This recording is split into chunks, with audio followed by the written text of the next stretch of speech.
Hey guys. Here is part 4 of What If Naruto Was in Team 10. Hit like and subscribe if you like this one, and also please check the author in the description. Let's start. We are pain, that's all. We are God.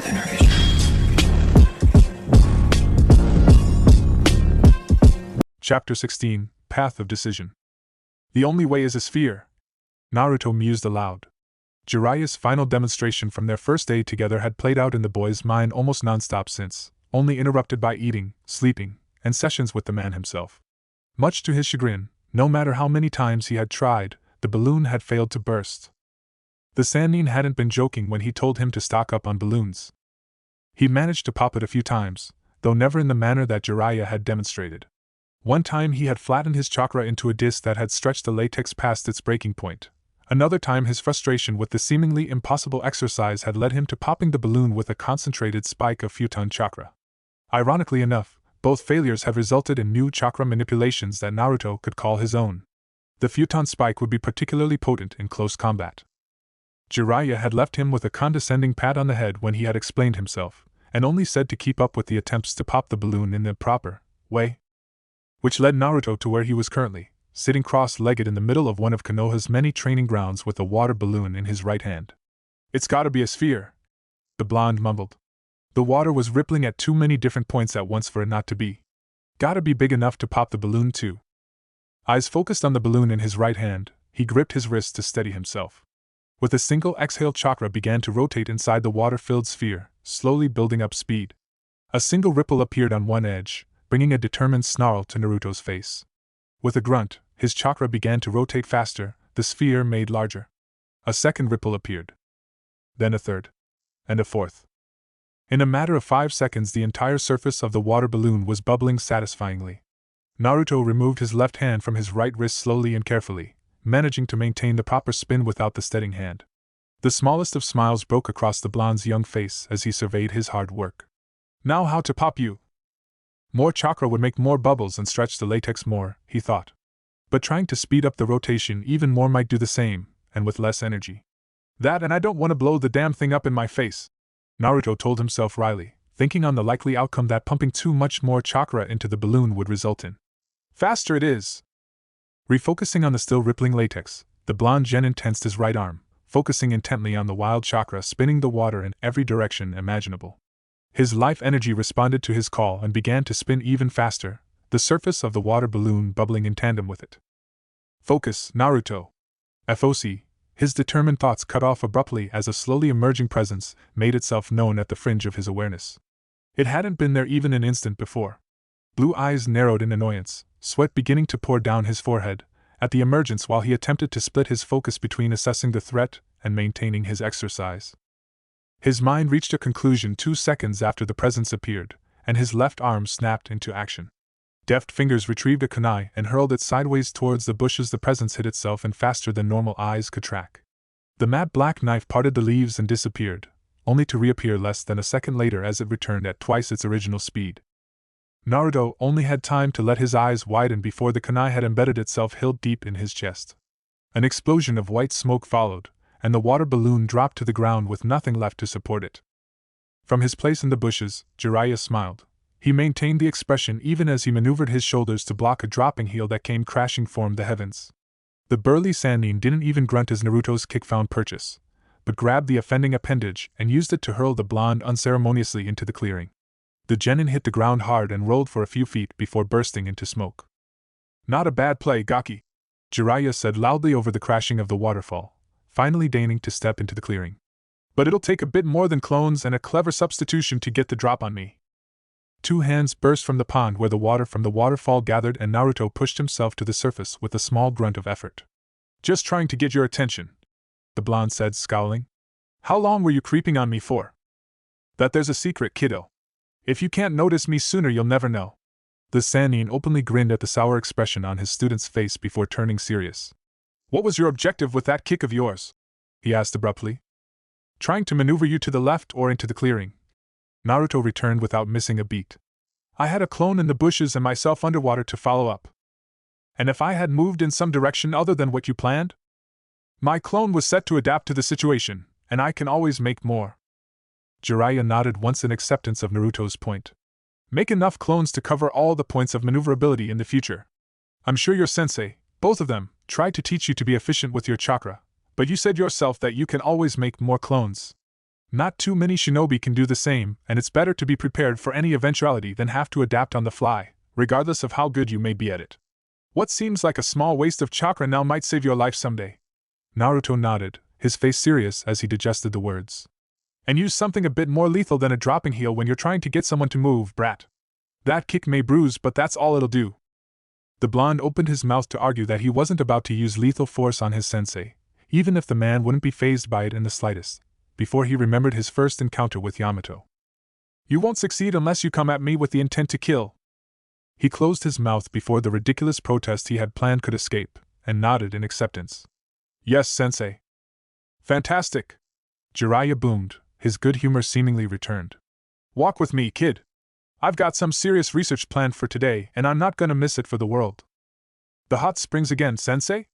Naruto asked, rolling his eyes at the lecherous man's habits. He had been on the women's side of the hot springs almost every day since the Sannin had taken him under his wing 2 weeks previous, barring one day when Jiraiya, being Jiraiya, had removed the cloaking seal on Naruto's arm and the blonde had been chased away by 3 very unhappy kunoichi. A buxom blonde had started making regular appearances in his stead the day after. Not today! You're in for a real treat, my very lucky apprentice. I have it on good authority that there will be no less than 5 exceptionally beautiful women enjoying a relaxing day in one of the nearby lakes.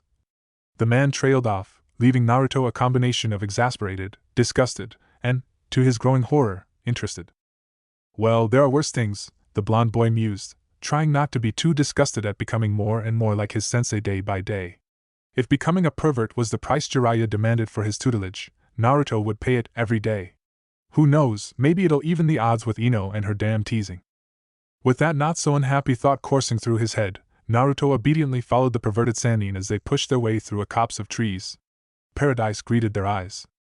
For Naruto, the sight of shimmering water that was all but undisturbed tucked away in some far corner of Konoha's lands looked like a slice of heaven. The sun shone brightly into the clearing, setting the moisture that hung on the low-laying tree branches alight like shining diamonds.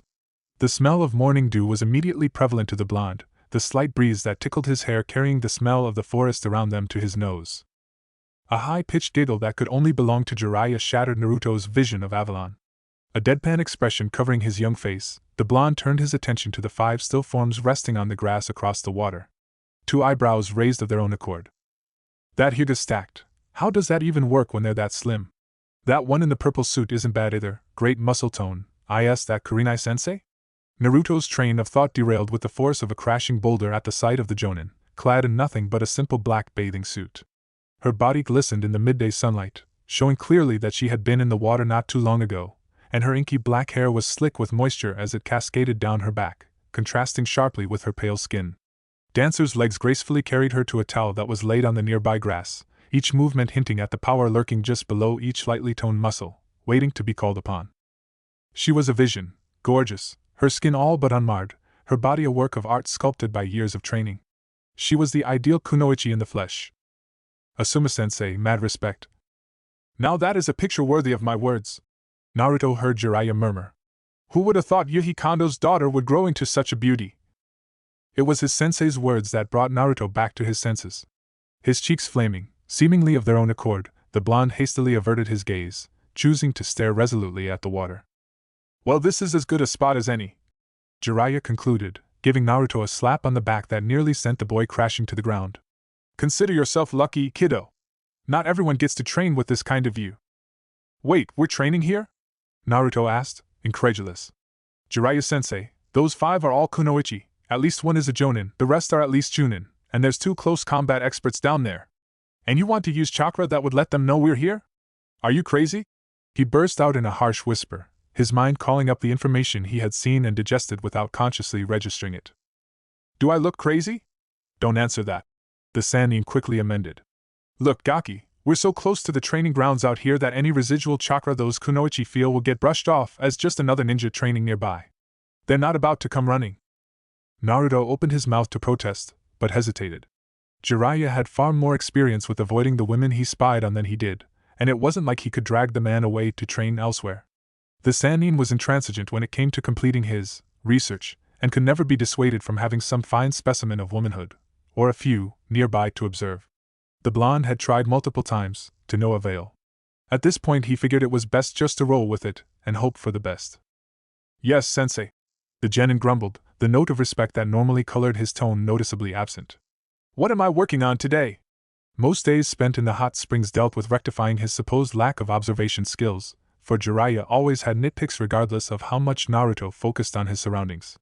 Everything from the temperature of the steam to deriving the thickness of the bamboo walls based on echoes was necessary, according to the Sannin, much to Naruto's ire.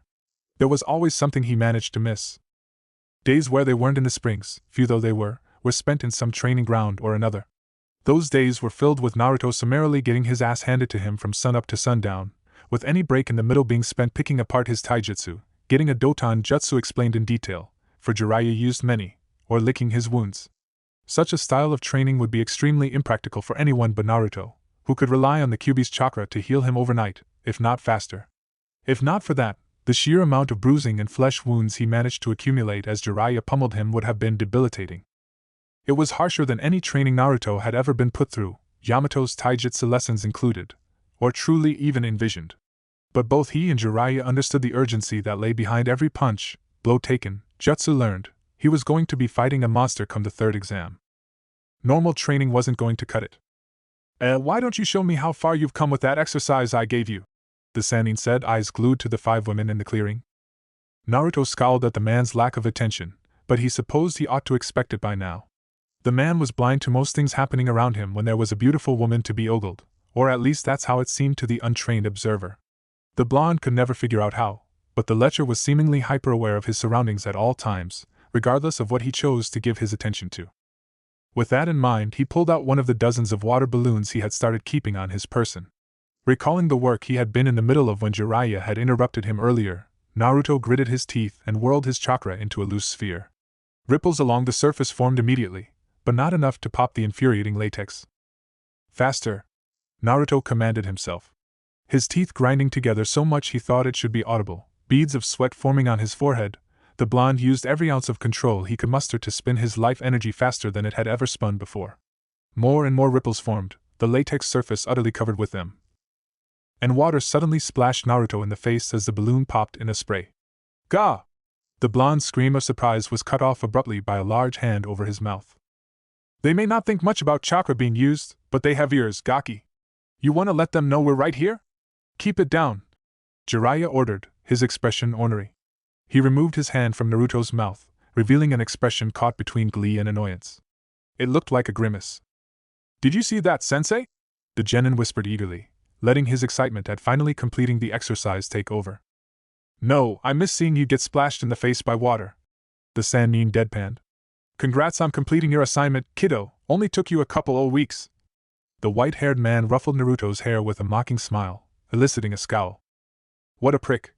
So, what's next? Naruto asked, pushing his annoyance aside. He barely had time to blink before his hand reached up and plucked a ball headed towards his face out of midair on reflex. Huh! Jiraiya's back was to him, focused anew as he was on the women near the water. Pop that thing. Same way as before, he ordered.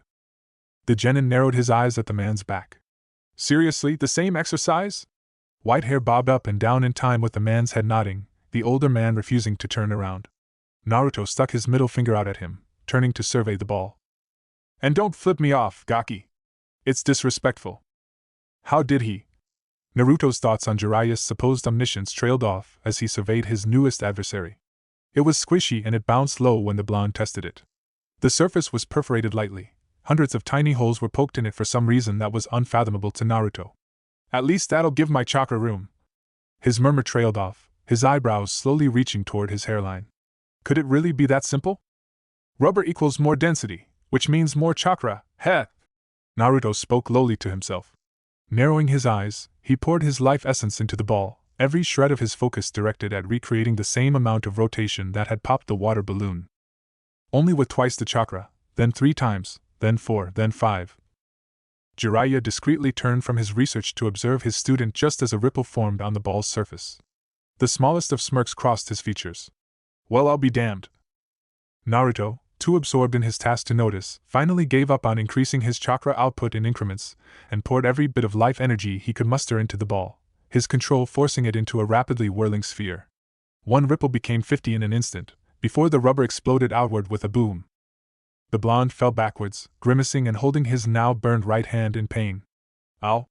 Slow clapping caught his attention quickly, and the genin forced himself into a sitting position. Not bad, kid. That bit ain't easy to get down, Jiraiya complimented. Naruto felt a rush of pride. The Sannin almost never gave compliments. Well, I think that's enough for today. I'll leave you with one last thing. Pro tip, Doton, Dachisenku is a great way to make a quick escape. With that, the Sannin swiftly disappeared into the ground without warning. The fuck? Naruto shook his head in bewilderment at his sensei's hasty exit. What is he dash? The blonde trailed off as the sound of light splashing seemed to get closer and closer, and the feeling of incoming chakra presences assaulted his senses. The 5 kunoichi had heard. Oh, fuck you, sensei! Naruto ground out, his eyes wide as he performed the fastest shunshin of his young life. He wasn't a moment too soon, as the 5 women, led by Kurenai, burst through the underbrush, only to be greeted with the sight of strewn latex and rubber. You gonna be ready? The question from his blonde companion registered but went unanswered in the wake of Naruto's continued slurping. He had finally convinced Ino to get ramen with him, and he wasn't about to waste a moment, while it was still hot. She had somehow managed to get him to get takeout and bring it up to the top of the Hokage monument. It was their spot, she claimed, as opposed to eating it fresh in the stall. That amount of wait time was unacceptable when the ramen was cooling rapidly, and yet he found himself with the familiar spectacular view that the top of the monument afforded. Mindful of his manners, the blond boy finished his monstrous bite before answering. Is that a trick question? You tell me. The Yamanaka harangued, eyeing him from the side as she faced the village. And don't say you were born ready. You're not Kiba and you shouldn't try to sound like him. Naruto contained a pout, put out that the comeback he had skillfully planned was now off the table. At the same time, however, he recognized his teammate's tone. Ino wouldn't be asking any questions about his preparation if she wasn't legitimately concerned. Yeah, I'll be ready. Sensei's got me working on a few things. Why you asking? The answer was slow in coming, prompting Naruto to actually turn and stare at his companion. Ino's foam-colored eyes faced the village, but they were unfocused, appearing to stare at but not see the view that was before her. Her shoulders were tense, her arms flexed, her knuckles white as they gripped the stone beneath her. Hey! Naruto lowered his voice, tentatively laying his right hand on Ino's shoulder. The contact didn't shake her, but her face turned to his, her unfocused gaze meeting his concerned one. What's eating you? Ino blinked at him, appearing to ponder the question. I'm scared, she finally said, the words sounding uncertain as they tumbled hesitantly from her lips. And I don't know why. Her lips didn't quiver, her eyes had no hint of unshed tears, and her body wasn't shaking. She was just tense, coiled like a spring, ready to release in some unknown fashion at the slightest provocation. Naruto blinked in surprise at the unexpected answer. He opened his mouth then promptly shut it, unsure of how to respond to his companion's distress. Ino wasted no time in filling the conversation's lull. I don't get it. We've been on missions where we've been up against guys way out of our league, the girl continued. Her voice was entirely level, without any indicator that she was emotionally distressed. There was the Buzin wave, and I don't remember being scared at all. Then in Rice Country, even when Kiba and I were alone, I was focused on getting away, on getting to the next alley and away from the Otonin. I've never felt this way, Naruto.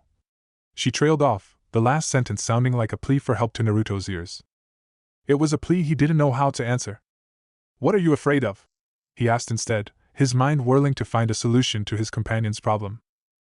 Failing, maybe, Ino muttered, her eyes now cast downwards. I don't want to lose. But I don't want to die either. And some of the people in the exam. Hey, Naruto cut her off assertively. None of that crap. You've been training with Yamato for 3 weeks now. You're just as good as anyone else in this tournament. Kiba too. Not you. The quick response caught Naruto off guard, and he paused. There was no doubt in his mind that in a straight fight, and the third stage was a series of straight fights, he would steamroll both of his teammates. It would have been the case before the break in the exam, and would most certainly be the case after his month-long stint as Jiraiya's student. He had widened the gap. But that wasn't what Ino needed to hear at the moment. Don't sell yourself short, he said softly. Both Asuma and Yamato trained us well. You can do stuff with Genjutsu that I Oh, cut the bullshit, Naruto! Ino burst out, slapping him across the chest. We both know that you could take me and Kiba no problem. I'm not worried about fighting you, Naruto. I'm worried about when I fight someone else like you. Naruto was silent, unsure of how to respond to his companion's distress. Every person he had ever fought, with the exception of his short encounter with Orochimaru, he had believed that he could beat. Whether through his skill or the Kyuubi's chakra as a last resort, the blonde had never encountered someone who had managed to push him out of his comfort zone before the fight had even begun. But then I've never fought someone in a tournament before, he realized. I've never known who I was gonna have to fight before it started. There's never been time. Heedless of his silence, Ino kept on. Every mission, every enemy I've ever fought, you've been there. And if you weren't, then Kiba was, or Asuma or Yamato. There's no one but me now. Realization struck Naruto like a hammer blow. Ino, like most Konoha genin, had never had to truly tackle an obstacle without the safety net of their team being there to bail them out. It was the genius of Konoha's system. Success on a mission was almost never entirely on one shinobi's shoulders. It was borne by the team as a whole. The genius of the third exam was exactly opposite that. That's the point, Naruto said with finality. By testing us individually, the Hokage can see what we're truly capable of without our senseis or teammates. Without anyone. It was trial by fire, sink or swim. The genin had 1 month to gather information and game plan for any future opponents, and then they had to execute. In effect, it was a solo mission watered down, though no less lethal in possibility. You're a crafty bastard, old man, Naruto mused with detached humor. We're so used to working in teams that it throws us off our game when we're not. Shit like that happens on missions that we're gonna end up leading. If we can't handle it, we don't get promoted. End of. Ino was staring at him with realization.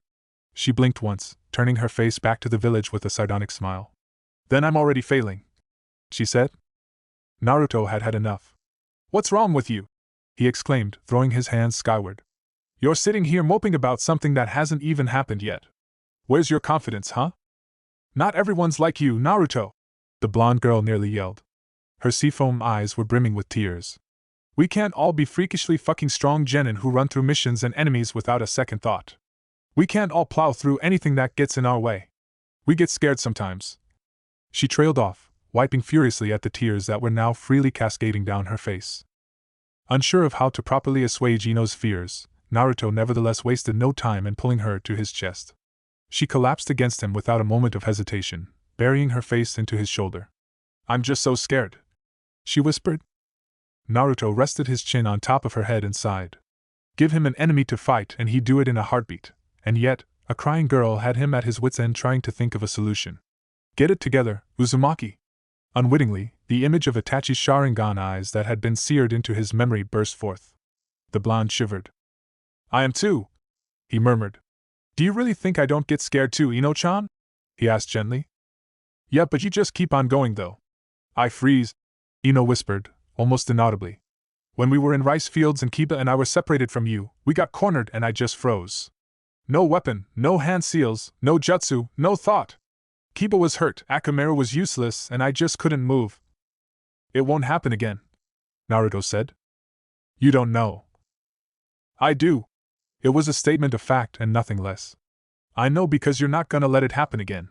Ever. Ino's face lifted from where it was buried in Naruto's shoulder. How can you just say something like that? She asked softly, her teary eyes boring into his. I know you, don't I? He offered with a quirk of his lips. Blinking once, he turned his gaze outward to the village. When we first became a team, you said that Asuma talked to you and it changed something. You said you were gonna work harder and you did, right? When you say you're gonna do something, you do it. He felt her nod against him, tickling his chin with her hair. Well, now I'm talking to you, and I'm saying you're not gonna freeze next time you get scared. I want you to say it, Ino-chan. He finished, turning his eyes back to meet Ino's burning gaze. She broke eye contact for a moment before Naruto's hand on her chin brought her eyes back to his. Say it. I won't freeze up next time. Next time what? He prompted. The next time I get scared. She whispered, their gazes locked. Naruto nodded. Now make it a promise. I promise that I won't freeze up next time I get scared, Ino said with finality. A grin broke across Naruto's face at the proclamation. Now that's what I like to hear, he declared loudly, planting a wet kiss on Ino's lips that left her sputtering and wiping at the residual saliva. Idiot, the blonde girl murmured fondly, slapping him on the chest. "Ma, so mean," he griped, rubbing at his chest. Naruto stood up abruptly. "Well, I think this calls for a trip to Ichiraku," he declared. His companion barked a laugh. "We were just there." "Yeah, but that was a long time ago and all the ramen got cold," Naruto reasoned. "You can't eat ramen cold, Ino-chan." She giggled as she rose to her feet. "Fine, but you're still paying." The old man'll just give it to me for free." The whiskered boy waved her off as he started back towards the long staircase that led to the ground, Ino falling into step beside him. He slung an arm around her shoulders. They walked in silence for a few moments before Ino broke it. "Naruto?" "Thanks. I really needed that." Naruto shrugged, unsure of how to really accept thanks for doing something he wasn't all that confident at. He was no motivational speaker. It's whatever. Just remember one thing, though." "What's that?" He looked at her seriously, locking eyes once more. "You can't break a promise, Ino-chan. It's not allowed." It was well into the night by the time Naruto returned to his apartment. The small one-bedroom suite was tidy, as it always was, but lived in. The low hum of the kitchen appliances was familiar now that the blonde had enough money to leave them plugged in during the day. The curtains rustled in the breeze filtering in through the open window that overlooked the residential street below. Naruto shut the front door behind him quietly, but did not lock it. He turned to face the combined kitchen and living room and stared at the empty love seat that acted as his couch. "I know you're there, whoever you are. You can come out now," he said quietly but firmly. Blue eyes were hard and a hand rested next to his twin knuckle knives on his waist. The body of an old man shimmered into existence on the love seat, and Naruto had to fight against raising his eyebrows at the sight. He was heavily bandaged, with only half of his face revealed. The bandages trailed down the entirety of what looked like his right arm, though the end was tucked into his cloak so Naruto couldn't be sure. A cane was laid across his lap casually. "Your observation has improved, Naruto. Jiraiya has trained you well," the man stated. His calm, smooth tenor belied his apparent old age, for he looked as old as the Sandaime, and held a note of authority that Naruto immediately associated with rank. "And what does an elder jonin want with me?" Naruto asked, taking a gamble based on what little he knew. He was rewarded with a slight upturn of the old man's lips. "An educated guess at my rank and position to catch me off guard and take control of the conversation," the man said, causing Naruto to stiffen. "An effective, if simplistic tactic for information gathering. Far more than would be expected from a genin." "Who are you?" Naruto asked bluntly, changing tactics. "Someone who doesn't appreciate speaking with a clone," the man answered. Before the blonde could so much as blink, the elder had raised 2 fingers to his lips in a half-ram seal and sent a tiny, all but silent bullet of wind through his forehead protector.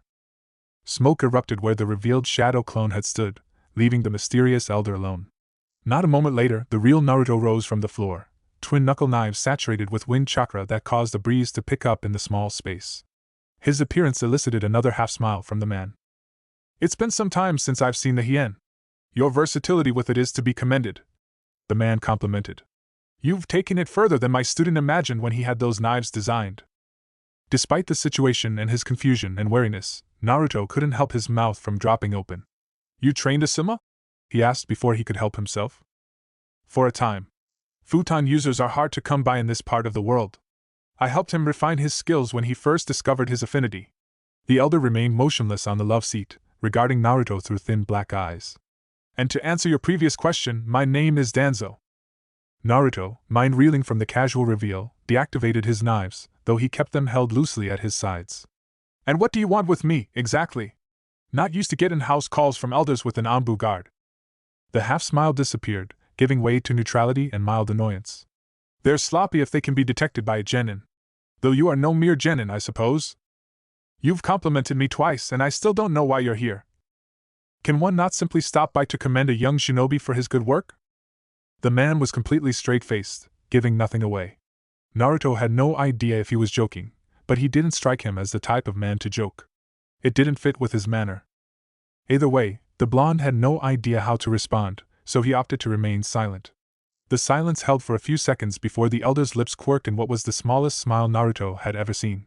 "You've come far in a short time, Uzumaki. Dead last in your class to second in a few years, and now the most powerful genin in Konoha.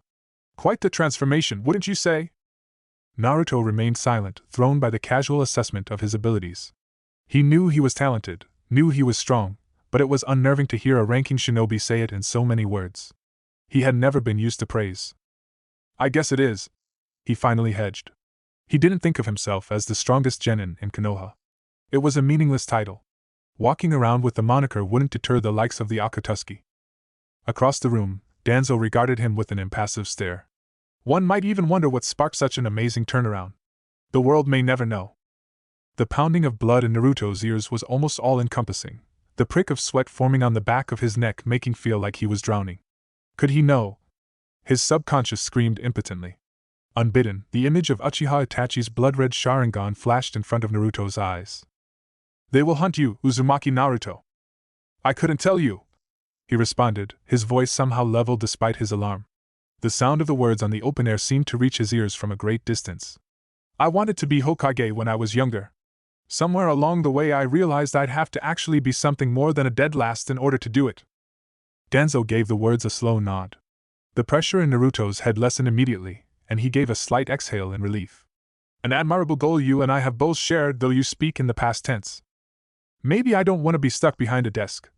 The blonde returned with a shrug. He was rewarded with another slight quirk of the old man's lips. Youth and its fancies of adventure and wonder. A fully formed, sardonic smile split the elder's face. And of power, you'll learn soon enough that the front lines are worth far more trouble than the glory they bring. I don't care about glory, Naruto thought distantly. I care about surviving. That sounds like a warning. Smart boy, you're shrewder than most give you credit for. The blonde was unsure whether or not to be offended. When the old man failed to elaborate, Naruto asked, And? What are you warning me about then? The ensuing silence was heavy for a moment before. War. Naruto blinked in disbelief. Then he blinked again, his mind not quite processing the single syllable that every shinobi dreaded. War? He finally managed to croak.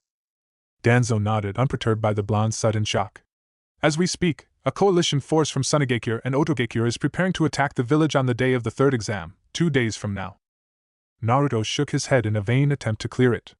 And the Hokage is both aware of the situation and has planned accordingly. The Jonin have all been informed, as well as select Chunin squad leaders, and the Anbu are prepared for battle. The elder stated with authority. You're being made aware of the situation because you have an assignment A-ranked. Since when are Jonin in the business of handing out A-ranked missions to genin? Naruto wondered distantly. Which is? He asked weakly. Sabaku no Gaara is the container of the Ichibi no Tanuki. Naruto started at the revelation. He's like me. He is the linchpin in the enemy's plan. Danzo elaborated. Your mission is to eliminate him. No gray area, no room for error. Simple orders. Naruto had never been more shaken about receiving a command from a ranking shinobi in his life. So that's it. Just kill him. Without the Ichibi's power, the invasion force will have no presence within the village to properly distract from any attempt to break the outer walls. They will be herded into the outer districts and routed. The words were said with the certainty of success, and Naruto, whether due to the underlying confidence or because his own shock hadn't fully faded yet, didn't bother to question them. Why are you telling me this? Naruto asked, his voice a whisper. Why now? Why you? It has been decided that informing the genin competing in the final stage would do more harm than good. The Hokage and I, however, Danzo said, felt that you would be able to exercise a modicum of discretion and responsibility. As for why now? It was only confirmed recently that you would be capable enough to carry out the mission. I merely petitioned for the honor of delivering the task. It is not every day that one gets to meet the most talented member of the coming generation. Even through the haze of confusion and uncertainty that had settled in Naruto's mind, he realized that Elder Jonin didn't simply come and hand out mission orders. He knew the Hokage well enough to know that the old man would call him into his office personally. Something greater was at work here. And when I asked the Hokage about this mission of mine, the enigmatic smile returned, as if the old man was pleased by Naruto's small defiance of his authority. Sarutobi will confirm it. He sanctioned it, after all. Then why not tell me himself? The Hokage is a busy man. And you're not? Naruto returned. Possibly. Like I said, it isn't every day that I get to meet Konoha's future, Danzo said. Naruto paused for a beat, weighing his options. The man was a jonin who looked to be the Sandaime's age. Any successful jonin who lived to be that age, let alone have the Hokage's approval to hand out high-level missions, would be, if not extremely famous, known. The blonde had never heard of him, much like he had never heard of Yamato, an elite jonin, before he became his sensei. Last card. Here I thought being in Black Ops would let you keep an eye on anybody you wanted. Silence filled the room at the declaration. Gotcha there, didn't I? The genin thought with relish. Across the room, Danzo was impassive. Abruptly, he rose, his cane supporting him as he made for the door. Indeed it does. He finally acquiesced as Naruto moved aside to let him pass. Opening the door, the old man paused with one foot in the hallway. Good luck, Uzumaki. We'll be watching. He was gone a moment later. The door closed quietly behind him, and Naruto slumped to the floor with his head in his hands. First there was the Hokage's faith in his supposed dominance over the other genin, then Orochimaru's offer of power, followed by Jiraiya's interest, and now he was handed an A-ranked assassination mission. The combination was 1 part flattering and about 1,000 parts unsettling. He wasn't used to getting so much attention in regards to his abilities, whether it positive or negative. Closing his eyes and craning his neck back so that his face faced the ceiling, Naruto barked a laugh. No pressure, Naruto. Yeah, fucking right.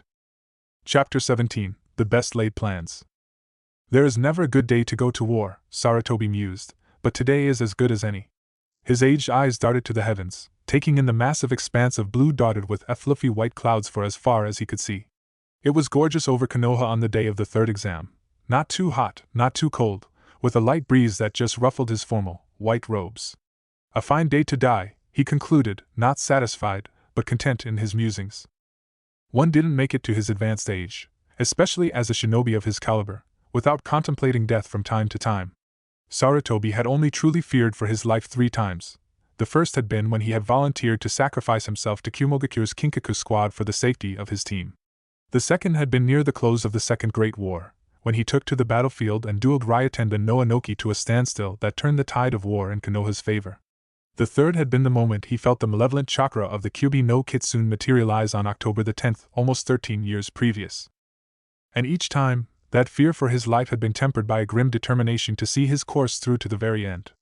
As the Sandaime Hokage sat in his high-backed chair overlooking the grand fire arena, with the cold, twisted chakra of his wayward student polluting his senses from nearby, he realized that today was no different.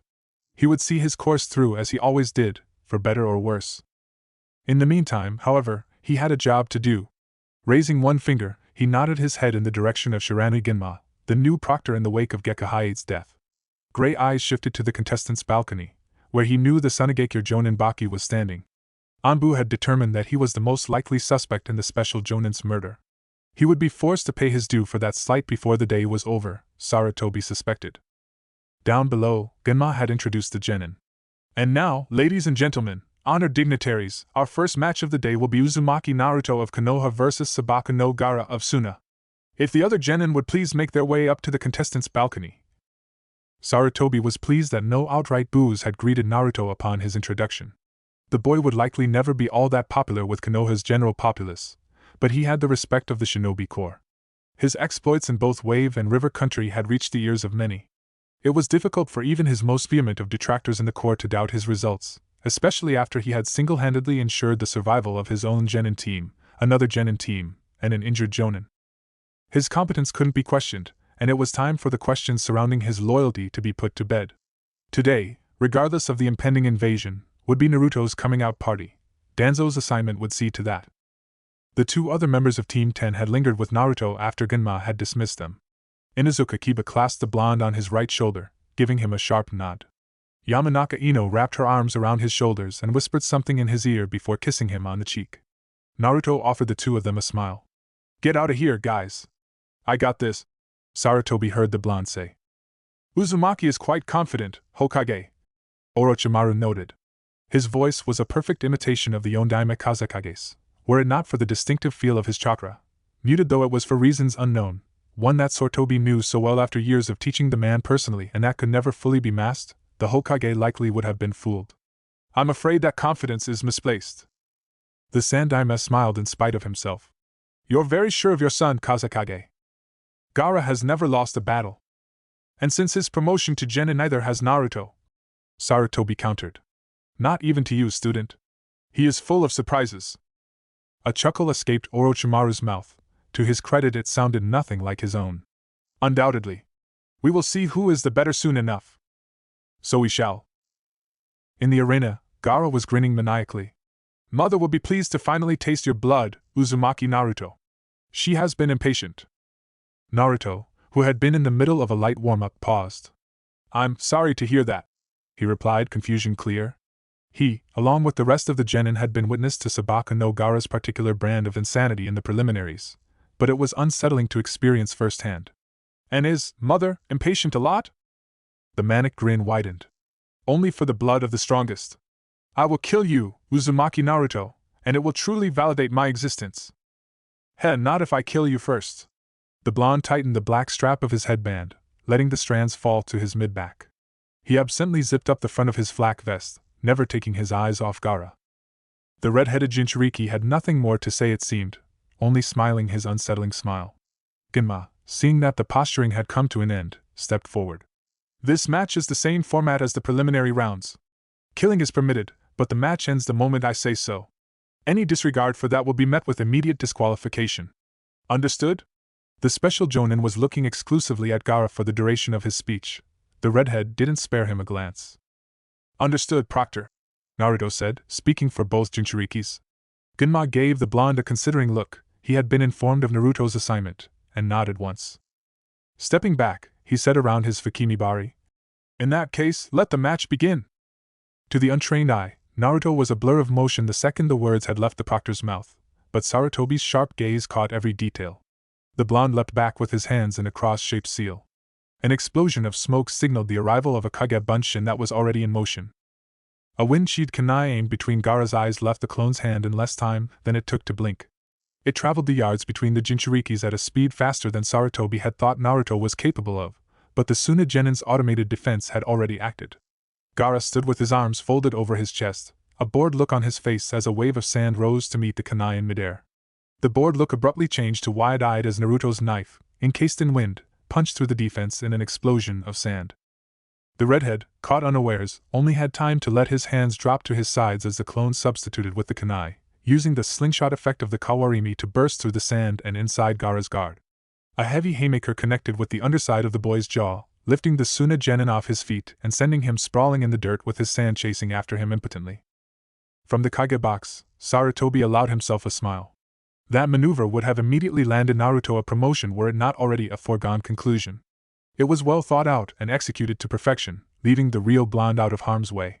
Lethal force would be better placed, but I suppose that armor would have rendered it moot. He snuck a glance toward his former student to see his eyes glittering with an unidentifiable emotion. The clone, who had immediately resubstituted with the thrown kunai to avoid the rush of sand, palmed two more knives and sheathed them in wind. Darting forward, he hurled them at Gaara, who had regained his bearings and was snarling his displeasure, eyes wild. An angry swipe of the redhead's arm sent a burst of sand that smacked one of the kunai to the ground but missed the second. Sarutobi's ears keyed in on the familiar roar of Naruto's hien a moment before the clone replaced itself with the remaining kunai. Seal less kawarimi. You've been working hard, Naruto-kun, he mused as the replication deflected a wave of sand with a thick slice of wind from its left knuckle knife. Not that I would expect anything different. Pressing its advantage, the clone stepped forward and stabbed with its right knife, a spear of wind exploding from the tip aimed at Gaara's neck. And used to actively having to dodge, the Suna Genin barely avoided the spear, awkwardly shuffling his body with a moment to spare, but stumbled. Naruto's clone capitalized quickly, closing the small gap between the combatants in one jump. A punch was barely redirected by the floundering redhead, and the clone used the sloppy parry to knock the demon container's arms upward before pivoting and driving its twin knives into Gaara's exposed chest. The extended wind chakra exploded out of the Genin's back in twin bursts of sand, not blood, and the clone didn't have time to react as Gaara's body dissolved into a mass of sand that quickly encased it. The doppelganger was crushed an instant later, and the remaining sand fell to the arena floor. Behind it all stood the real Gaara, grinning his manic grin and staring straight at a grimacing Naruto. From his vantage point in the Kage box, Sarutobi relaxed back into his chair, thoughts of war and death suspended. How will you handle this, Naruto-kun? Naruto had never truly fought an equal before. Sasuke was the closest to it he had trained with, but their spars were just that, spars. Since his graduation, Naruto's missions had seen him pitted against either those he outclassed or those who utterly outclassed him. Being on even footing in so many ways, resiliency being the major one, was unsettling. Then there was Gaara's insanity. Is that your best, Uzumaki? The redhead shrieked, his eyes bulging. From his spot across the arena from Gaara, Naruto could clearly make out his fellow demon container's face. He didn't like what he saw. Where in Sasuke's eyes, and even his own when he was being honest with himself, the spark of insanity was just a spark, Sabaku no Gaara's was a raging inferno. Malevolence that would have made seasoned Jonin pause shone through clear as day, and there was nothing else. No rationality. No restraint. It was kill, kill, kill. Nope, that's not good at all. What is this guy? Naruto wondered, his palms sweating slightly as his heartbeat picked up. His opening salvo had been executed to perfection, and while he hadn't expected to kill the Tsunagenin, he had expected the boy to be fazed by it. There was no wariness in his eyes, no tensing of his body. He actually thinks I'm not a threat, the blonde realized. Without prompting, Gaara's mission history popped into Naruto's head, courtesy of Kabuto all those weeks ago. He's never been touched before. Naruto had known about the automated defense, he had seen it stymie Lee in the preliminaries, and it had been a major source of his anxiety before Jiraiya had taken him under his wing. Subconsciously, the trepidation at going toe-to-toe with an equal, if insane opponent faded to a familiar steely determination. Nervous energy was channeled as he began to bounce lightly on the balls of his feet. Jiraiya had trained him for nearly a month to fight his counterpart. He had the tools, and he would execute. He wasn't about to let his new sensei down. There was a small part of Naruto, somewhere within the depths of his mind, that pitted his insane counterpart. It was the part that felt an inkling of kinship with his fellow Jinchuriki, the part that knew intimately just how hard Gaara's life must have been. The rest, however, looked at the redhead with nothing but disgust. He looked at Gaara and saw what he might have been had his childhood been different in some unidentifiable way. He saw what could have been if he had allowed himself to hate and rage as much as he had wanted to when a villager spit at him or discreetly tripped him in the street.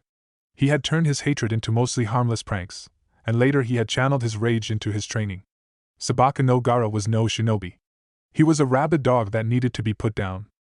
Sabaku no Gaara is the container of the Ichibi no Tanuki. Your mission is to eliminate him. Danzo's order echoed through Naruto's mind.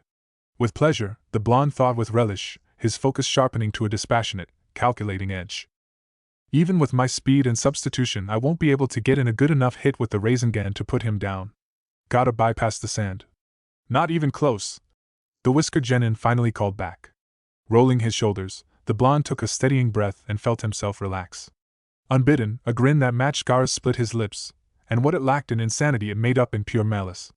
My best is gonna kill you. You think you can kill me? Gaara shrieked. My own father cannot kill me! The redhead cackled, a high-pitched screech, and Naruto shivered as a chill crept down his spine.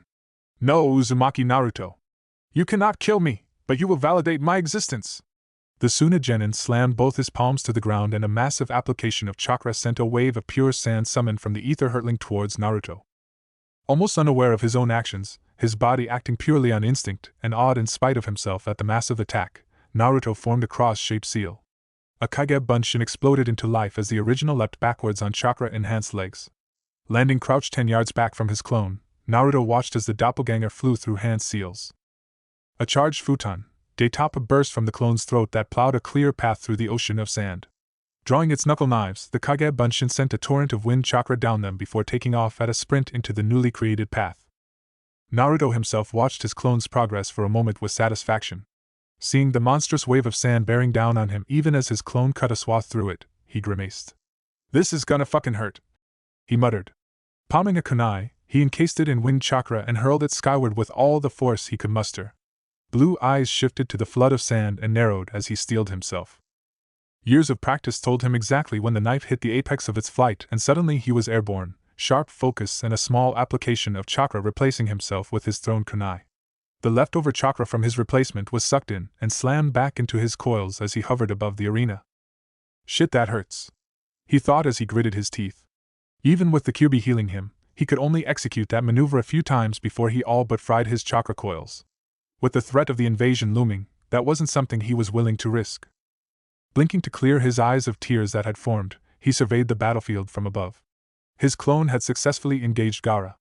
Great sweeping gusts of wind from the knuckle knives blasted sand away from the doppelganger almost as soon as the Tsunagenin had directed them. The clone, through a series of acrobatics and redirection, was slowly but surely making its way towards its enemy. Naruto's mind took in the situation in the blink of an eye. Focus settled over him where exhilaration had been before. He gripped his right wrist as he began his descent. Blue eyes narrowed in concentration, and Naruto gritted his teeth as he channeled a ridiculous amount of chakra in the shape of a sphere. It spun around and around his outstretched palm before a grunt heralded the roar of swirling, self-sustaining, compressed chakra. Here we go. Chakra control working in overdrive, Naruto subtly directed the path of his fall as his clone, far below, leapt backwards and sped through seals. A tightly compressed build of wind burst from the clone's lips and careened through the air towards Gaara.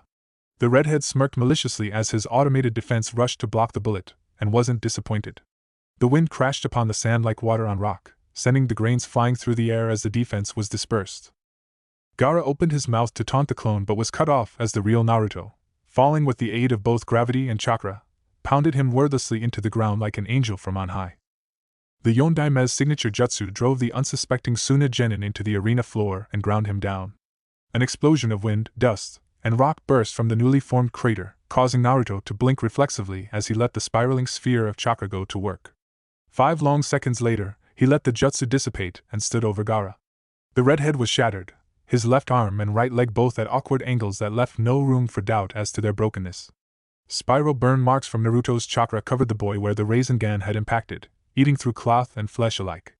Heavy bruising accompanied the burns, indicating massive internal bleeding caused by the rupturing of Gaara's internal organs as the Rasengan had spun them round and round like a whirlwind.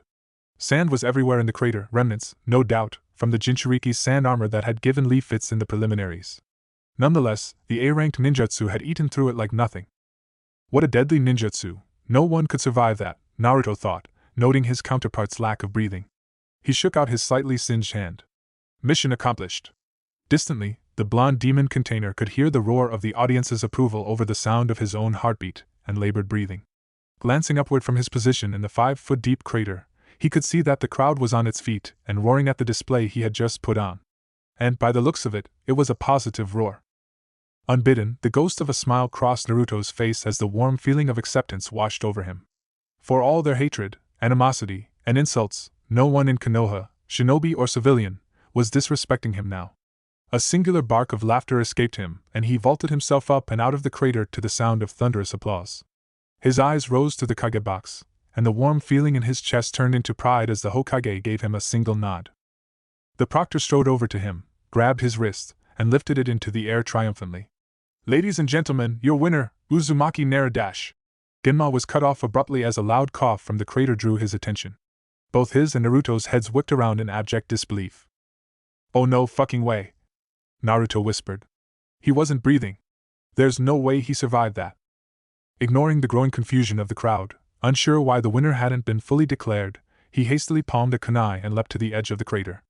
Gaara laid where he had left him, eyes closed, broken and bleeding, but his chest was clearly moving up and down. He had been knocked out cold. Before Naruto could fathom the impossibility of the Suna Genin's survival, not to mention his next course of action given his orders, a single, foul pulse of chakra emanated from the downed shinobi that sent Naruto reeling backwards. Gaara's eyes snapped open, but his eyes were no longer his own. Naruto could only watch with mounting horror as the now yellow-eyed Gaara rose like a puppet on strings, purple chakra emanating from his tenketsu cloaking him in a haze of malevolence. A heaviness that Naruto was also familiar with from his own encounters with the Kyuubi's foul chakra descended upon him a moment later, and the blonde recoiled instinctively, fighting a wave of nausea and abject terror.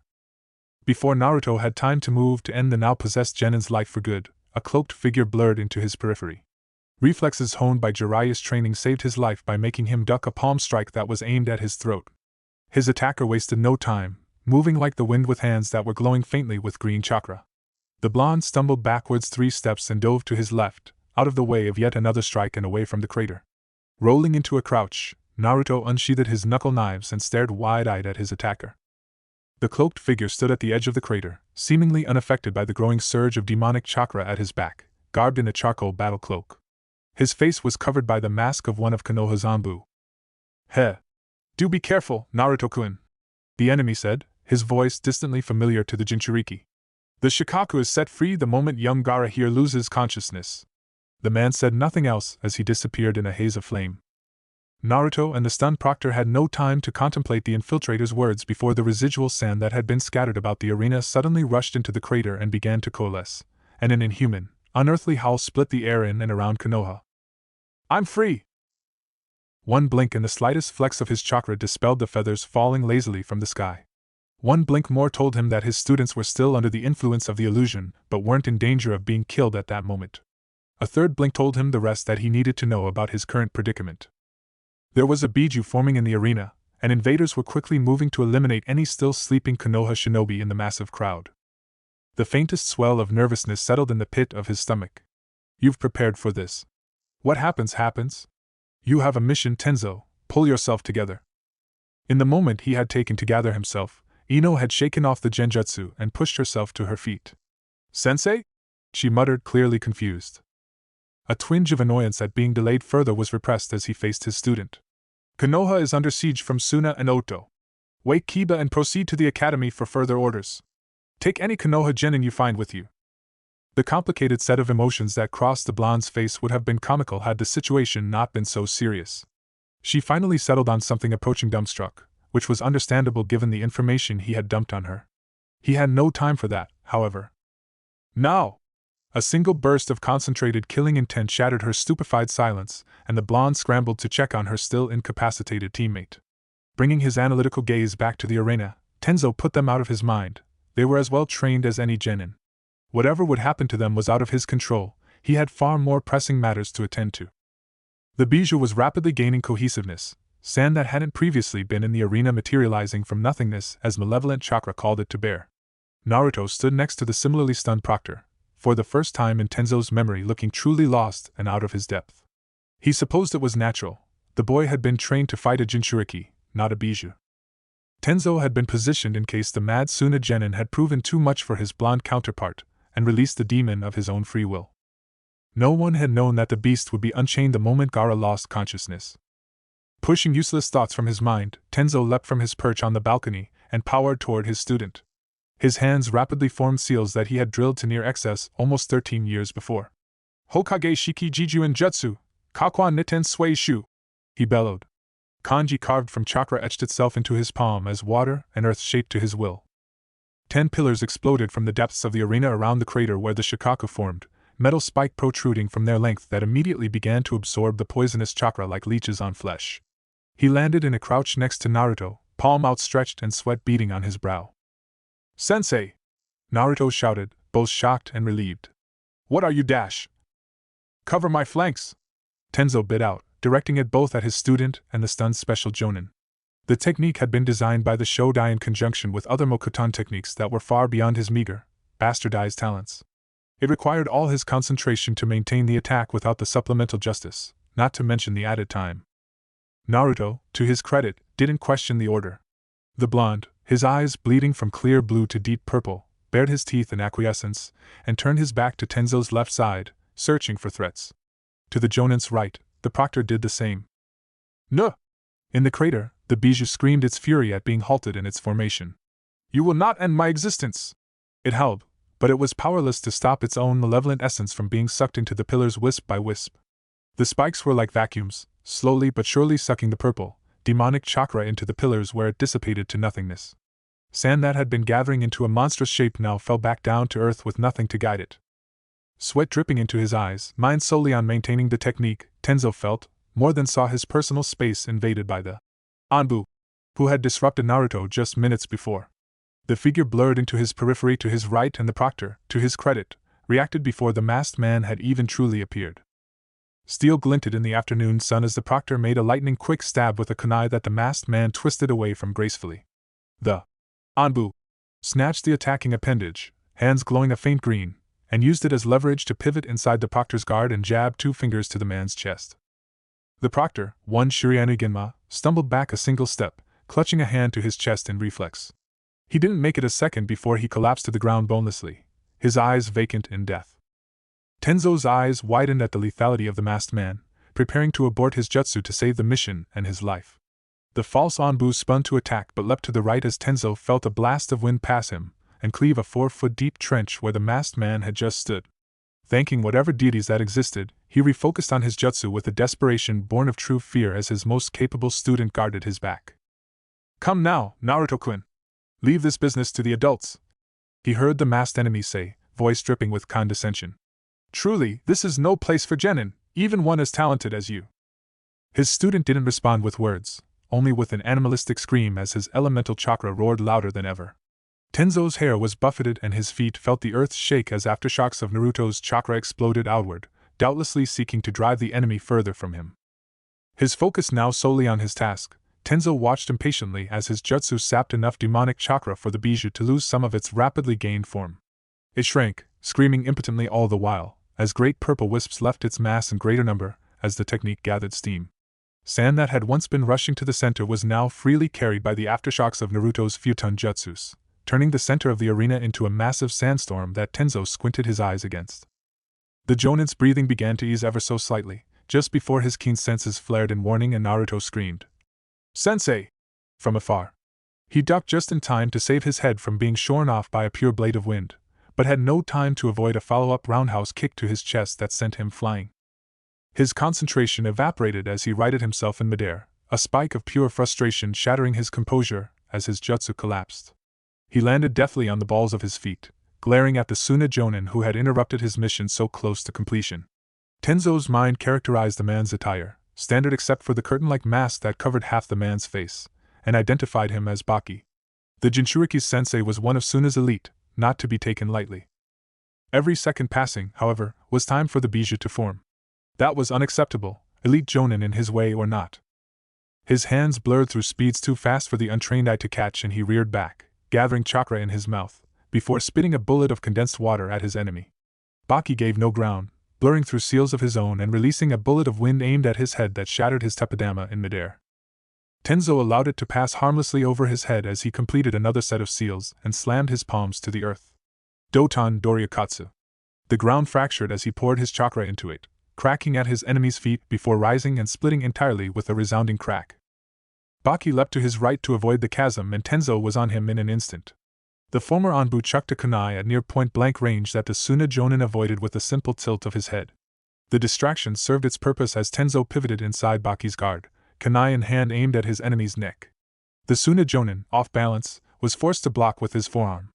Blood exploded as weapon met target, and Baki snarled.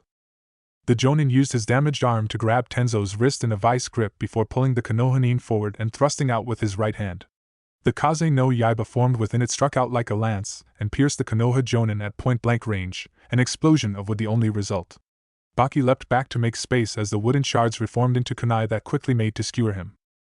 Tenzo scowled as he watched his Mokuton kunai miss their target, quickly forming more hand seals and spitting a stream of sticky water towards the now slowly advancing enemy. He was better than the Suna Jonin, but then the man's mission wasn't to kill him, only to stall him long enough for the Shikaku to form and obliterate the village. And with each passing moment he succeeded. Narrowing his eyes in concentration, he pushed his mutated chakra to his left arm and felt the appendage lose cohesiveness before hardening into spear-tipped branches. They lanced out with a grunt of exertion, hurtling through the air faster than thrown kunai. Baki halted his advance, dancing out of the way of the first volley whilst forming rapid hand seals. A column of wind exploded from the Jonin's mouth, tearing and shredding through the wooden projectiles with impunity. Taking advantage of the Sunanin's momentary lack of vision, Tenzo took a page from his student's playbook and Kawarimi'd himself with one of his earlier spears. He was on the move almost before the substitution finished, powering himself in a chakra-enhanced sprint towards his enemy. He palmed two kunai as he avoided Baki's desperate defensive swipe by sweeping the man's legs from under him. Brown eyes watched his enemy's face contort in horror as his balance was usurped and his guard bypassed. Cold satisfaction filled him as he stabbed out with his kunai to end the life of the treacherous Suna Jonin. He had no time to register the slightest rustle of cloth behind him. He had no time to comprehend his own peril as he was lightly tapped on the back of his neck. He had no time to react as he felt something separate in his spine. He had no time to hear the anguish yell, "Yamato-sensei!" from a fallen Naruto across the arena, for the world had already faded to black. Anticipation had changed to apprehension, to exhilaration, to confusion, to terror. Then to rage. And now, finally, to helplessness. He hadn't felt this way since Itachi's Sharingan had held him captive all those years ago, when he had instinctively known that he was at someone else's mercy, and there was nothing he could do about it. Naruto was alone in the arena, a muted ache seeming to emanate from everywhere in his body at once, watching seemingly from a distance as his world crashed down around him. Foul, malevolent chakra assaulted his senses as the Shikaka gained coherence once more, but he felt no fear. The Anbu imposter helped his Suna comrade to his feet with a hand, but he felt no rage. The prone form of his murdered sensei lay where he had been cut down, but he felt no sadness. Unidentifiable shinobi and kunoichi clashed in the stands, but the majority of the fighting had been taken outside the arena. Once sleeping civilian spectators mobbed the exits in a mad rush to escape the frenzied slaughter, many getting caught in the crossfire.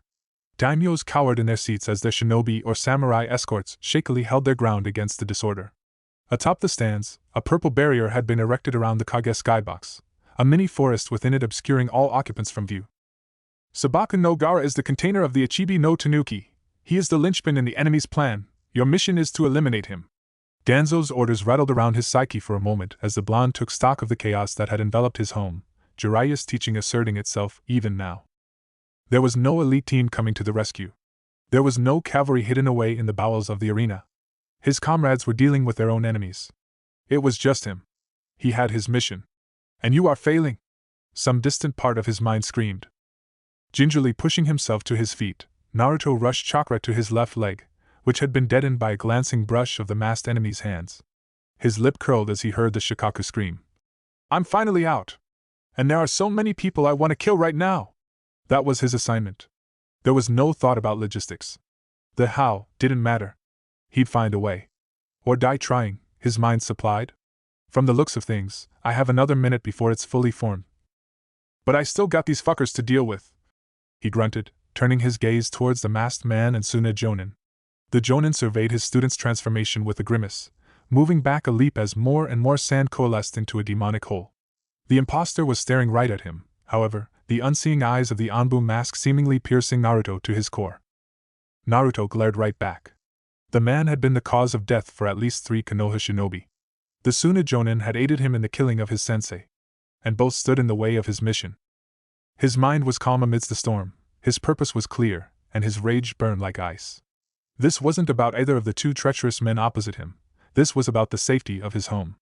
A snarl split Naruto's lips as he felt the Kyuubi's chakra stir in his gut, still tightly bound by his will until he chose to unleash it. He's already killed 2 Jonin. I'll only get one shot at this. The Anbu imposter tensed as Naruto holstered his knives, catching the attention of his Suna comrade. Mauve eyes narrowed as the blonde prepared to unleash hell as the Shikaku formed to his right. Without warning, the world kicked into high gear. Chakra rushed to his left palm where it spun, merging into a tightly spun Rasengan in the blink of an eye before Naruto exploded forward, leaving a shower of dust and cracked earth in his wake. The blonde disappeared from sight, blurring in to kill the imposter faster than the eye could track. And the deadly hammer blow was casually halted by the masked man firmly grabbing Naruto's wrist, stopping his momentum dead. The man rocked back on his heels for an instant, phenomenal chakra control holding him in place against the sheer kinetic force of the attack. I told you, Naruto-kun, the man said over the whirring of the Rasengan, a smirk clear in his voice. This is no place for genin. The blonde let loose a smirk of his own, sparing half a second's thought before violently retracting his left arm.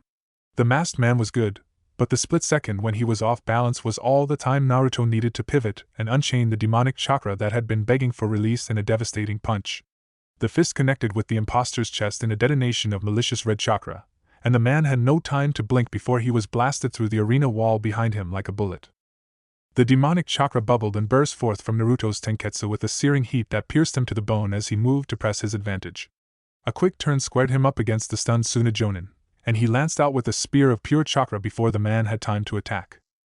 The sand ninja tried to spin out of the way at the last moment, but couldn't completely avoid Naruto's rapid offensive.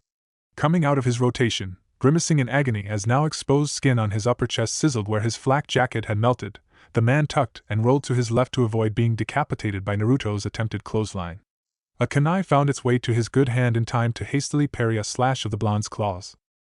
Inhuman chakra ignited Naruto's muscles as the blonde slashed at the defensive Jonin where he clashed with the kunai once, twice, 3 times before swiping it out of the man's hand with a growl.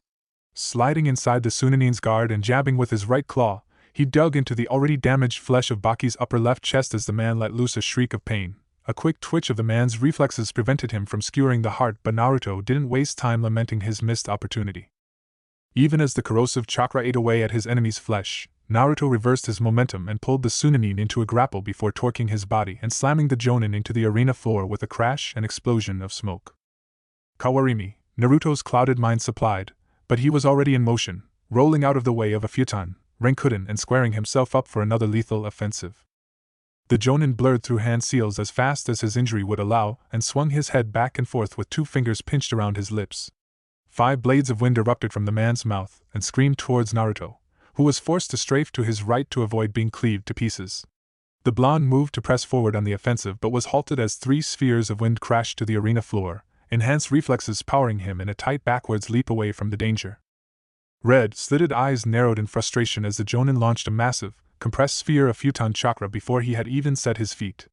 Struggling to maintain his coherence against the red haze that had settled over his mind, Naruto acted on instinct alone.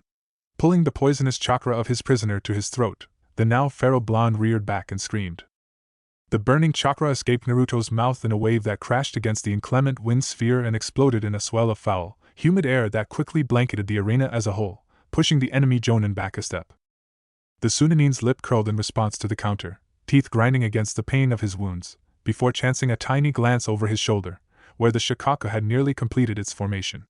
Naruto, sensing the opportunity, burst forward, striking with his right arm, causing a clawed arm of red, bubbling chakra to lance out to crush his enemy. He hit nothing but air, however, as the Jonin turned back around and formed a single seal with his good hand, disappearing in a blur of movement. Naruto skidded to a stop, snarling as he whipped his head back and forth, extending his senses to locate his enemy. He found nothing, his awareness stretched thin, only able to feel the heavy malevolence of the rapidly growing Bijou some 50 yards in front of him. A distant part of his mind reasoned that it was the Kyuubi's own cloak of chakra that kept him from suffocating under the inhuman amount of killing intent being spilled by the Ichibi. He glanced up, and up, and up to finally regard the cackling visage of the Bijou. The monstrosity was nearly 20 stories tall, far taller than any building in Konoha. A crash nearly made the adrenaline, Yukai-fueled Naruto jump, the beast's tail casually leveling the arena wall behind it. "I see you, little Kyuubi!" The demon roared, its massive yellow pupils focused on Naruto even from hundreds of feet in the air. A single swipe of its tail leveled the wall to its left, where some Konoha shinobi had begun firing jutsu from. Neither the Bijou nor Naruto spared the destruction a glance. "You could not end my container's existence, and you will not end mine!" Without warning, the demon's body inflated for a moment before a massive futon bullet mixed with purple, demonic chakra burst from the Ichibi's mouth. It was only the Kyuubi's chakra coursing through his coils that gave Naruto the speed to power his body back against and up the arena wall 10 meters behind him. As it was, the massive explosion of futon blades that erupted when the bullet impacted still managed to slice through the Kyuubi's cloak and cut Naruto almost to the bone. The blonde hissed as steam rose from the rents in his body, the Kyuubi's chakra knitting the wounds back together before blood could even drip from them. From atop the arena wall, Naruto stared upward with narrowed eyes as the resulting dust and debris from the attack settled slowly. A single tail of boiling, crimson chakra waved slowly behind him of its own accord. Inwardly, Naruto warred. True to its word, the Kyuubi had not tried to overwhelm his mind when he had called the foul chakra from his prisoner. But the deadly essence was so imbued with the beast's hatred that the blonde felt as if his skull was being cloven in two just trying to maintain his equilibrium. Compromised as his mental state was, however, he didn't have time to wrestle his own emotions. He only had time to act. Instinct blurred with cognition as Naruto powered himself back down to the arena floor. The half-plan formed in his mind carried him towards the Ichibi's legs even as his hands sped through seals. Naruto's ears popped as the air behind him compressed for an instant before a massively overpowered futon, Daitapa, roared its fury and crashed into the sandy Bijou's left leg. Sand exploded from the appendage and the demon roared as half of its leg was blown clean off, causing it to plummet towards the ruined arena wall. Naruto wasted no time, shooting forward faster than ever before. He screamed as a blood-red Rasengan took shape in his hand and turned himself into a missile by launching himself directly at the falling Bijou's face. He didn't make it more than 15 meters before a sandy appendage rose to sweat him like a fly. Muscles aided by his prisoner, Naruto twisted his body in midair and brought the spiraling sphere to meet the attack. The Rasengan detonated with the force of a small bomb, blowing the hand off the Ichibi and the backlash hurling Naruto through the ruined wall and into the village proper. He hit the ground and bounced once before rolling to a stop against a building and pushed himself to his feet once more, the cloak taking the brunt of the concussive force. Crimson eyes widened in dismay as sand rapidly reformed the hand and leg he had blown off with his techniques, the massive demon screaming its fury all the while. "You cannot end me, little Kyuubi!" Naruto was airborne before he knew he had to move, an instinctual chakra-enhanced leap carrying him up and over the top of 2 blocks of buildings to his right. It wasn't a moment too soon as 3 monstrous futon, Renkuden, stole his breath as they passed and obliterated the entire city block he had propped himself up against. The first emotion to pierce the haze of his cloak was shock as the blonde watched buildings, and their screaming occupants, crushed, shredded, and torn asunder in a massive shower of debris. Desperation battled with Naruto's rage anew as he watched the senseless destruction of his home. This was a power he had never dreamt of seeing before. This was a power he had never been trained to counter. This was a power he could not stop. But it didn't matter. His home was under siege. He had to stop it. Reaching deeper within the well of power granted by his prisoner, a crimson corona of power exploded around Naruto as he drew more demonic chakra than ever before. Teeth sharpened to fangs, claws lengthened, whisker marks deepened further, and a second tail of boiling chakra rose from the pit of Naruto's hatred to join the first. Deep within his psyche, the fox's menacing laughter was deafening. Naruto sprinted forward, bounding over buildings and leaving a cracked earth and an afterimage in his wake as he directed his foul power with a single-minded focus: destroy the Ichibi. He was upon the beast in a second. Instinct directing his intent, Naruto thrust his hands forward as twin arms of pure malevolent chakra extended from shoulders and ripped massive hunks of sand from the tanuki's torso. Ignoring the Biju's shriek of fury, the hands grabbed hold of the Ichibi and pulled, launching Naruto like a missile at its face once more. Baring his fangs in concentration, the feral blonde called as much of the Kyuubi's power to bear as he could and struck out in a monstrous, Yukai-augmented haymaker that blasted a third of the demon's face off as he rocketed past. Heavy sand showered him as he descended, and he hit the ground with enough speed to shatter a boulder. A 5-foot radial crater erupted from where his feet impacted the ground, now in the center of the grand fire arena once more. He whipped around to attack once more but stopped in his tracks as a single wave of the Ichibi's tail called up a massive wave of sand that was higher than the arena walls. Disbelief didn't even cross his mind, unbelievable as the battle had already proven to be, as he directed the malevolent cloak to his will once more. Instead of twin arms, this time there was only a single wave as the twin tails swaying behind Naruto combined. With a snarl of intent, Naruto sent the thin wave crashing into the massive wall of sand just as reached him. The crimson chakra sliced a neat, meter-wide gap that the feral blonde stepped through almost casually, his hands a blur in preparation for his next offensive. The air behind him compressed once more as his futon, Daitapa built, and Naruto jerked his head to the right as his senses alerted him to a new presence next to him. A white-cloaked shinobi suddenly stood shoulder to shoulder with him and flew through seals that, even with his enhanced eyes, Naruto could barely track. The formation ended in less than a second, the shinobi holding the tiger seal just as the building pressure from Naruto's futon jutsu released. Crimson eyes widened in shock as the cloaked shinobi wordlessly reared back, expelled a massive burst of pure fire directly into the path of his jutsu. Before Naruto could blink, the flames had expanded into the maw of a dragon that roared with the wrath of 1,000 explosions. The searing heat of the technique was merely a tickle to the blonde, given his chakra cloak, but he could feel the new charge in the air as the Daitapa fanned the flames and erupted into a massive firestorm headed directly for the Ichibi. The tanuki shrieked as the combination jutsu impacted its side with enough concussive force to batter it into the remaining arena wall.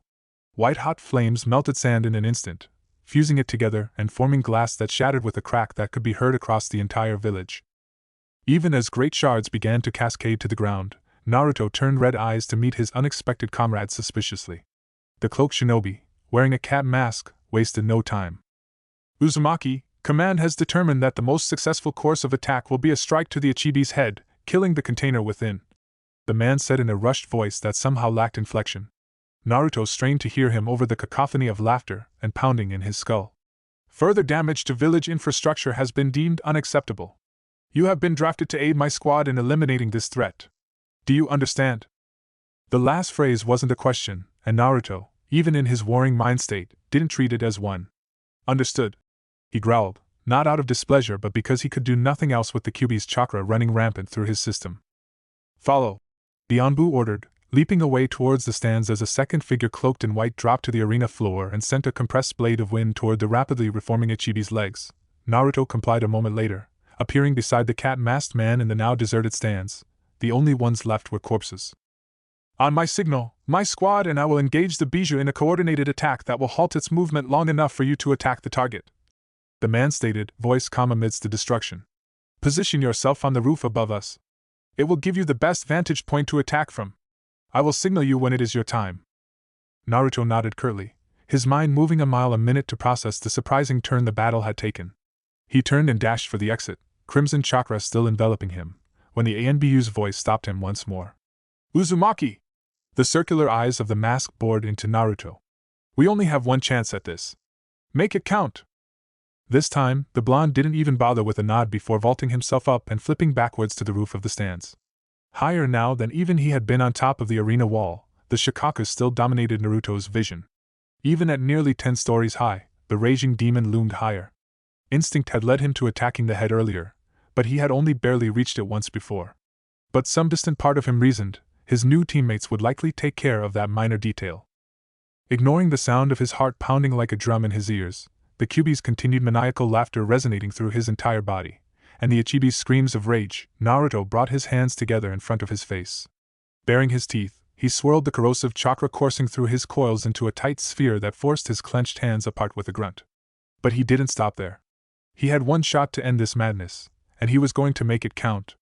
Naruto ground his teeth as he pushed his focus and control to the limit, feeding the already Kyuubi-fueled Rasengan even more chakra until the spiraling sphere slowly expanded to the size of his head. Panting, rivulets of sweat beating at his forehead before evaporating under the heat of the Ninetales chakra, Naruto held the monstrous red Rasengan with both hands. Ready! He grunted, just as an unknown signal compelled Cat's Anbu team into action on the ground. A white-cloaked, bird-masked Anbu on the arena floor rushed forward, great sides of wind bursting from his hands that were as wide as the Ichibi's legs. The blades sliced clean through the sand and the Tanuki howled in pain and fury. The Anbu wasn't finished, however, and leapt up and latched onto the disintegrating left leg with chakra-enhanced legs, sprinting up the demon's body almost faster than Naruto's shocked eyes could track. Spears of sand formed to skewer the bird-masked man along the beast's leg, but the Anbu darted around them with dexterity and grace.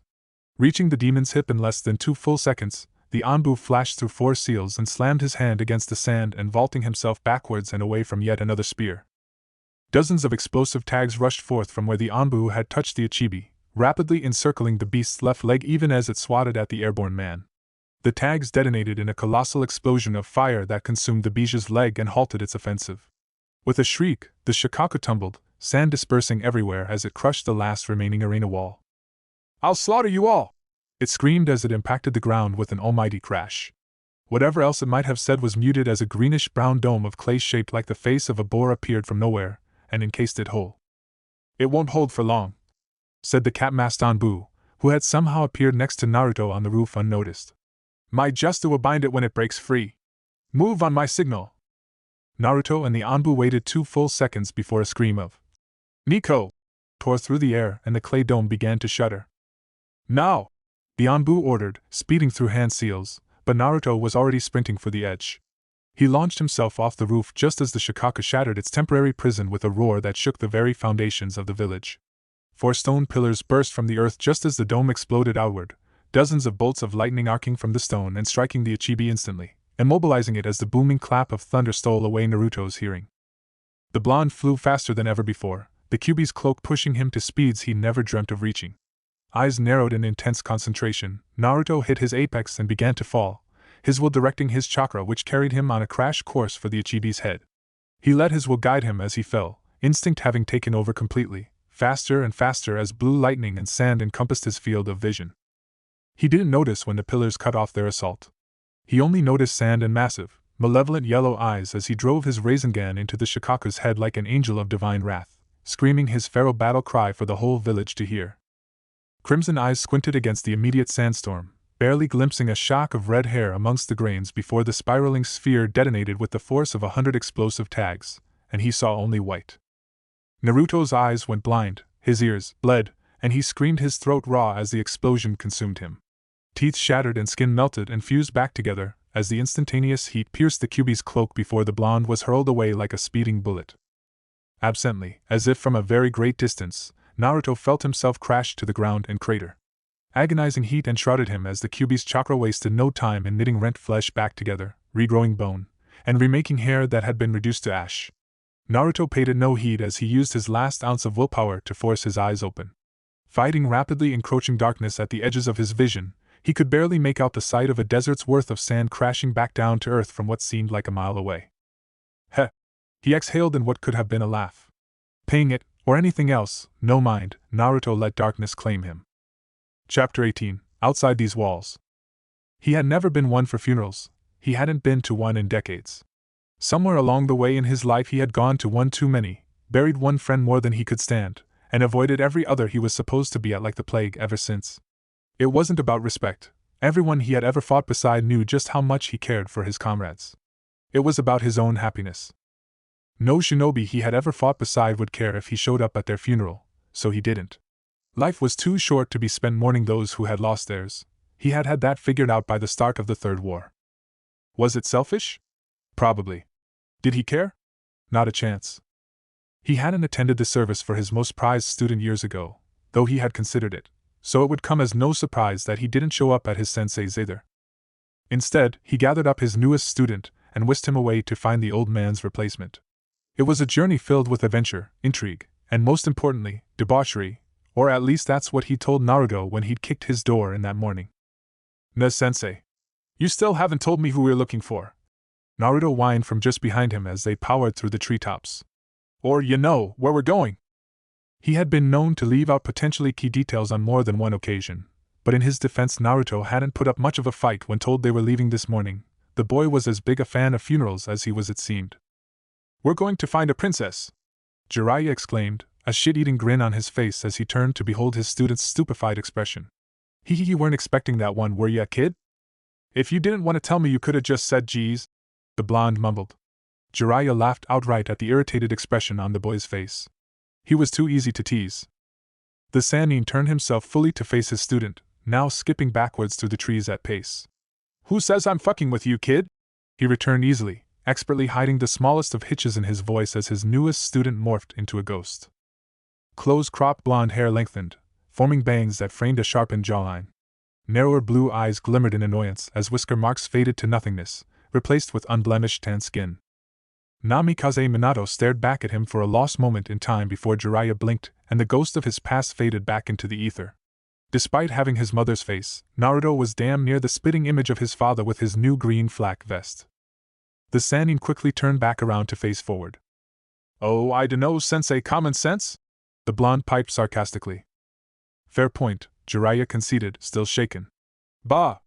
You shouldn't doubt me, my very young apprentice. I have wisdom far beyond your meager comprehension, for I am Jiraiya, the one true sage of Mount Myaboku. A man so gallant that no woman has ever refused him. A man so powerful that his enemies quake in fear at the mere mention of his name," Naruto recited, voice flat. His eyes held a glimmer of amusement, however, and Jiraiya felt himself grin. "Am I on track here, sensei?" So he does listen. Ever since their first impromptu lesson in the hot springs, the blonde's awareness of the world around him had slowly but surely become something resembling acceptable. He was far from proficient, but he wasn't quite as liable to be killed because of lack of attention to detail. Which meant that Jiraiya could actually focus on developing the boy as a shinobi. He hadn't been this excited in years, damn near 13 years in fact.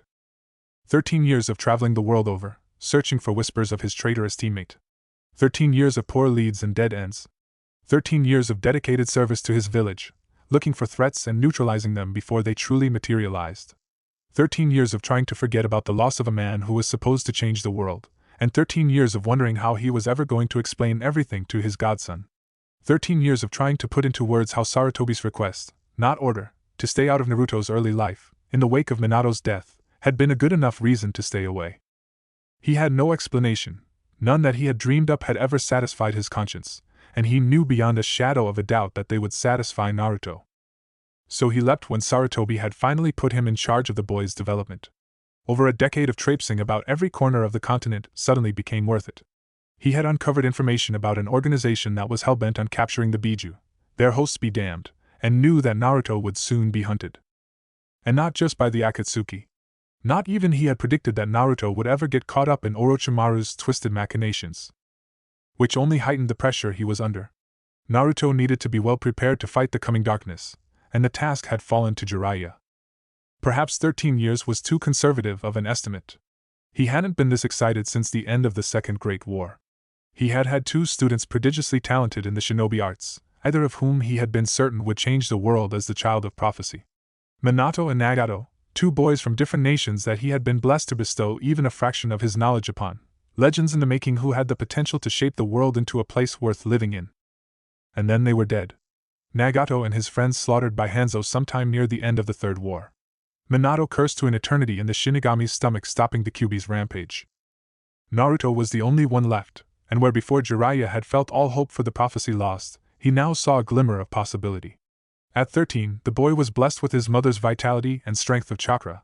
As an Uzumaki, he would have had large reserves even without the Kyuubi being sealed into him at birth, but with it, Jiraiya had sensed, truly felt, Naruto's chakra 3 times since he had known the boy.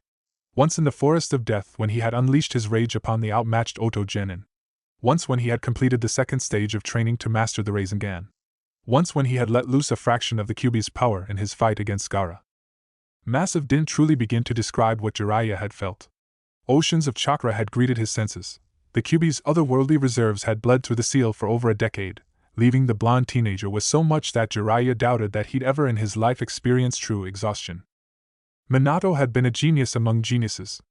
Orochimaru had been the same. Nagato's legendary eyes had given him an insight to the workings of chakra that Jiraiya had never dreamed of. At 13, all had been better shinobi than Naruto was currently. Jiraiya himself had been as well. Naruto's skill set wasn't developed. He wasn't unbelievably fast. He had no naturally inherent grasp of ninjutsu. He was unrefined, his potential untapped, and yet had still tackled the fully manifested Biju, for the most part, on his own. The Sannin contained a shudder as he glanced once more at the blonde keeping pace with him.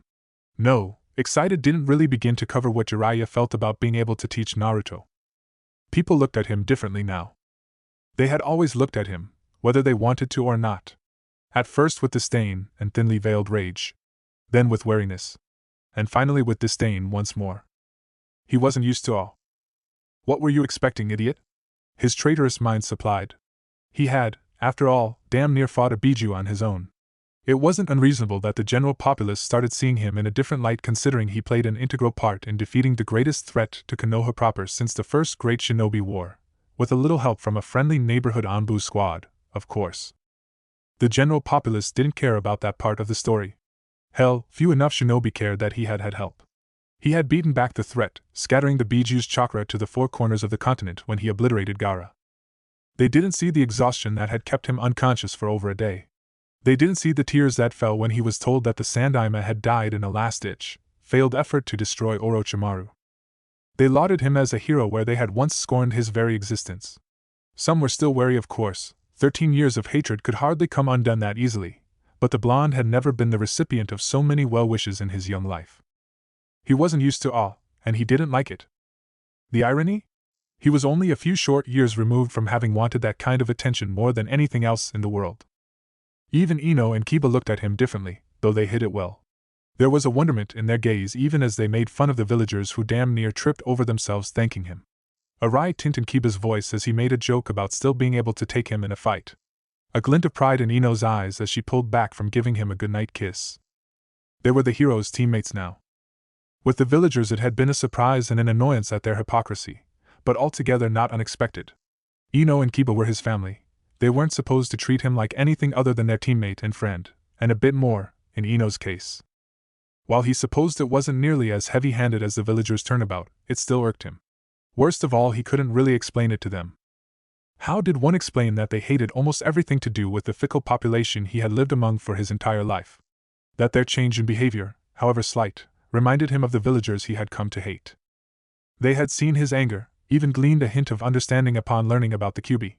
But they had never lived it. They had no idea what it felt like to be regarded as nothing more than a manifestation of the villagers' worst nightmares. He wasn't a person. He was the Kyuubi Jinchuriki. Nothing more, nothing less, and this latest rush of favor would evaporate just as quickly as the last when the time came. You are their pawn, a weapon forged in the heat of desperation to be used and discarded. Konohas to ignore for your service, and a scapegoat to be held up in times of strife. Perhaps the snake Sannin hadn't been entirely correct in his statement of Naruto's utility to Konoha, but he certainly appeared more right than wrong. The only two who didn't treat him differently were Sasuke and Jiraiya. The Uchiha had shown up in his hospital room sporting a new Chunin vest, apparently for outstanding service during the invasion. He had given him a quick once-over, sneered at his bettered state, said, "TCH, find me when you're out of this place. Usual spot. No holding back this time, dead last," and left him to his recovery. And he would have, if only for a glimpse of normality in his whirlwind of a life, had his new sensei not burst in on the day of his release, thrown his own Chunin vest in his face, and unilaterally decided that they were going to find the old man's replacement. "Fuck debauchery," he groused, sweat pouring down his face and chest as he used every ounce of concentration he was capable of to remain invisible. Naturally, he was in an onsen. Jiraiya, true to form, wasn't about to let finding the next Hokage interfere with his research. The Sannin was sprawled next to Naruto in the baths, in a small town called Shakuba, calmly taking notes in between the occasional giggle. Of course, the legendary Nin was using his usual cloaking method, leaving him completely invisible to the numerous women scattered around the bath. As a matter of course, Jiraiya had decided to turn the relaxing afternoon into a training exercise. The Maisegekyo no Jutsu was difficult enough to perform and maintain under normal circumstances. Using it while trying to avoid sharp bursts of Suetun chakra Jiraiya casually sent at him every few seconds was a bit more frustrating. I am gonna wring every ounce of knowledge out of this guy, Naruto thought, chakra control working in overdrive to maintain his cloaking as a jet of water clipped him underwater. And then I'm gonna fucking murder him with it. Preoccupied as his thoughts were, his focus slipped. The Gamma Sennin wasted no time and a jet of water, more powerful than the last, caught Naruto on his upper thigh. He clamped down on a squawk of pain as he felt his cloaking jutsu begin to fail. Tiger Borax Dog Snake, Naruto's chakra reached out and deftly replaced himself with a log that was conveniently placed outside the back wall of the onsen where he and Jiraiya had been lounging. The blonde exhaled hard as the Maisegekyo no Jutsu faded completely, slapping the ground in frustration. Fucking hell! He muttered, shaking his head and leaning it back against the bamboo wall of the hot springs. Maybe Yamato's insistence he work on his chakra control before the Chunin exam final, he contained a wince at the thought of his second dead sensei, had been better founded than he'd originally thought. Chakra control, fucking chakra control. It's what it all seemed to come down to these days. Too bad I've got a fucking demon in my system, Naruto thought derisively. Thanks for that one, Dad. He had raw power to throw around, and a lot of it. But raw power was useless unless he had the control to direct it. Not every enemy was as big a target as the Shikaku's head had been. Raw power had its uses. It had carried him through wave and river country, two situations where he'd likely have been killed otherwise. But it hadn't been enough to strike a killing blow against that treacherous Suna Jonin from the third exam, Baki, his mind supplied. It hadn't been enough to even touch the traitorous Anbu that had killed Yamato, his wind chakra, the most offensively oriented element, hadn't even touched the arrogant man. In the end it was his deception that had caught the man off guard. His power had merely been the blow landed. He didn't bother to entertain the idea that raw power would be enough to help him survive the Akatsuki, whenever they decided to make a move on him. Shaking his head at his circular musings, he formed a tiger seal and disappeared in an explosion of smoke. And reappeared in the men's changing area, where he was immediately greeted by his new sensei. What took you so long, brat? The Sannin asked, already changed and flipping casually through the pages of notes he had collected in the hot springs. Naruto blinked in surprise. Jiraiya always took his time before leaving the onsen if Naruto had been cast out first, for research purposes, of course. Thinking, sensei. The white-haired man snorted. Didn't hurt yourself, did you? Naruto felt one of his eyes twitch. This guy. Skillfully ignoring his immature sensei, the blonde quickly changed into his standard attire, now complete with his brand spanking new Chunin vest, and led the way out of the onsen. Jiraiya swiftly overtook him, still flipping through his notes in earnest. Shakuba town wasn't quite a city, but it was unlike any other place Naruto had been in his admittedly limited travels. It was a place designed entirely for the pleasure of those who were within its walls. Inns, restaurants, bars, and most notably, brothels lined the main streets. It had a small casino that Naruto and Jiraiya had scoped out upon their arrival the day before, and the hot springs they had just left.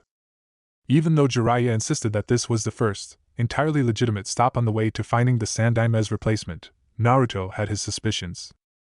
Jiraiya sighed from in front of him, tucking his notes into a seemingly non-existent pocket of space. He turned to Naruto, eyes serious. Alright, kid, look, I'm no good at all this touchy-feely emotional crap you've had going on since we got here, but I'm gonna try anyway. What's eating you? The blonde started, but before he could even open his mouth and protest, Jiraiya had cut him off. And don't feed me some bullshit line about thinking. You can't bullshit a bullshitter, brat. I'm the best there is at what I do. Naruto glanced away, a frustrated sigh escaping his lips. Dunno where to start. Some say the begin. Yes, the fucking beginning, sensei. Naruto snapped, pointedly ignoring Jiraiya's self-satisfied smirk. I need to be stronger. The Sannin paused in the street, and Naruto halted just behind him. Jiraiya pondered his statement for a long moment before. That's what you're going all angsty on me for, kid? He was going to kill him. Seriously, kiddo, you're 12. 13. Same shit. Jiraiya waved him off. My point stands. This isn't the type of shit you need to be worrying about right now. The older man sighed heavily. You're young. You'll get plenty strong in time. I don't have time. Naruto bit out, nearly spitting the words. The Chunin exams had shown him his limits in extensive detail. Nearly ineffective against the two treacherous shinobi in the arena, powerless at the whim of Orochimaru. Now picture yourself standing alone, against an organization of my near equals. No, raw power wasn't going to be nearly enough. Jiraiya sent him a measuring look that the blonde returned with equal measure. The Sannin huffed, closing his eyes in apparent exasperation before focusing back on his student. Look, Naruto, I get where you're coming from, he said. You've seen a lot of strong shinobi these past few weeks, never mind the Shikaku. It's intimidating, it's mind-boggling, and it's scary seeing that kind of strength thrown around, he continued. But you can't let that change you. You can't let that glimpse of power alter how you live your life. It's not worth it. Trust me on that one. The Sannin trailed off, gazing outward and upward for a moment, seemingly lost in some memory or another. Naruto was silent as he watched his teacher. I remember one day, I wasn't much younger than you are now, me and the rest of my genin team were coming home from a mission and ran into an Iiwa kill squad. For elite jonin, went by the name of the Sin and Byutai. They were pretty well known back in the day too, Jiraiya said. Wanted Sarutobi sensei's head, of course. Well, the old man just told us students to stand back while he took care of business. He shook his head with a wry smile. Sensei made quick work of them, but 3 managed to survive the first few seconds of the fight. I just remember thinking that they were 3 tough-ass shinobi to be able to do that, real elite jonin. Jiraiya snapped back to the present in an instant, taking Naruto off guard with the sharpness of his gaze. None of the 3 of us were the same after that. We had seen Sensei show off before, but to dispatch 3 A-rank shinobi without blinking an eye. It was unfathomable. We all wanted a slice of that cake, so we went out and got it. The Sannin sighed, rubbing his temple tiredly. I guess what I'm trying to say, Naruto, is that it's easy to fall into the trap of constantly chasing power. It's there for the taking, but it demands a sacrifice. Me and Tsunade? We sacrificed a lot, and we got a lot stronger for it. And Orochimaru? That day changed him more than any of us. And well, you know how he turned out. He pinned Naruto with a searching gaze once more. I've seen a lot of shinobi go the way he did, kid. Good shinobi. Good men and women twisted by their need to get stronger. I've had to cut a few of them down myself. Naruto's stomach dropped to his feet. I don't want to see that happen to you too, kid. Jiraiya finished quietly, turning to resume their walk back to the inn. Naruto, shell-shocked, followed in his wake. I think I understand, Sensei. The blonde ventured after a few moments of silence. His lack of time, however, remained. But you've still got my crazy ex-teammate interested in you. Jiraiya cut in. Never mind others. The hairs on Naruto's arms stood up as a swooping sensation passed through his stomach. Could he mean others, Sensei? He asked quietly. The large man sighed, and he had done a lot of that today, lips quirking into a mirthless smile as he looked at his student. It's all about power in the end. Ever since the time of the Rikudo Sannin, people have been obsessed with the Biju. That hasn't changed in centuries. There are always gonna be people trying to claim the power of the tailed beasts, and the Kyuubi especially. My old teammate is one of them, and he's far from the only one, Jiraiya said. He sighed once more. I'll get into them with you soon enough, Naruto. For now, just trust me, okay? He offered the silent Naruto a reassuring smile. I'm not about to let guys like that get their hands on you, and I'm a pretty good guy to have watching your back. It was Naruto's turn to sigh. I just want to be able to take care of myself. I don't want you to have to watch my back, Sensei. He nearly started as Jiraiya clapped a hand to his right shoulder and squeezed. Course you don't, kiddo. Gotta give it time, though. I'll have you whipped into something resembling a decent shinobi soon enough. Hell, you already don't suck nearly as much as you did a month ago. Naruto swatted at the hand on his shoulder good-naturedly, managing not to bristle at the casual insult to his skills. Sensei, with all due respect, please go fuck yourself. Ha! You should know by now, brat, there's always a willing woman waiting for me just around the corner. The blonde rolled his eyes, smiling in spite of himself. Sure there is, you perv. Super pervert to you. I told you not to sell me short. Jiraiya chastised seriously. And would you look at that? He whispered fiercely. Naruto followed his gaze and immediately felt his eyebrows shoot toward his hairline. A buxom brunette sashayed toward them from the front of one of the many, pleasure houses they were passing. She wore a tight, strapless blue dress that left little to the imagination. 2 gold bands that gleamed in the midday sun encircled her slim waist, accentuating soft curves. Deawamam, he thought, uncaring that he was staring at the stunning woman. The smallest upturn of full lips belied her awareness of the attention she was being paid. She surveyed the two of them for a moment before her eyes, as dark as her inky hair, settled on Jiraiya. A wink so quick Naruto wondered if he imagined it was tossed the Sanin's way. The blonde ruthlessly quashed a flare of envy for his teacher, and she turned slowly to walk toward the storefront she had come from. Ah! Naruto heard Jiraiya breathe at the invitation. Every woman has their own beauty, my very young apprentice. Some, of course, are easier to observe than others. Naruto sighed. Lucky bastard, he thought uncharitably, still staring at the retreating form of the woman. The room key, sensei? Hey, you catch on quick, kiddo. Jiraiya tossed him the key and spared him a glance far sharper than the blonde had expected. Go work on your meditation back at the room. Focus on your awareness of the here and now. His face was relaxed, as befitted a man about to greatly enjoy his afternoon, but Naruto's eyes, slowly but surely learning to truly see, noticed a slight tension in his teacher's bearing. He exhaled, immediately on his guard.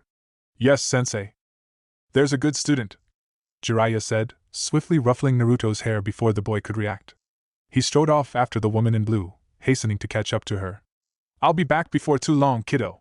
He tossed over his shoulder. A promise. Naruto nodded silently. He didn't know what had suddenly set Jiraiya on his guard, but he knew to be wary. Anything that would set the Sannin on edge was definitely worrisome. For now, just trust me, okay? Doesn't look like I have much of a choice, Naruto thought, Jiraiya's request from just minutes ago ringing in his ears. He formed a single sign and disappeared in Shunshin. The door locked with the click of the tumbler. Naruto wasted no time creating 3 Kage Bunshin. One immediately hinged into a chair next to the door that the second sat on. The third took a seat on the bed, legs crossed under it, and began to meditate. Naruto, the original, formed a tiger seal with his hands. Taking a deep breath, he pushed his chakra to the surface of his skin on the exhale. The feeling of eggs breaking broken over every inch of his skin was familiar now as the Maisegekure took effect. Precautions taken, he plopped down against the wall facing the door of the small room, the window looking out into the street just above his head.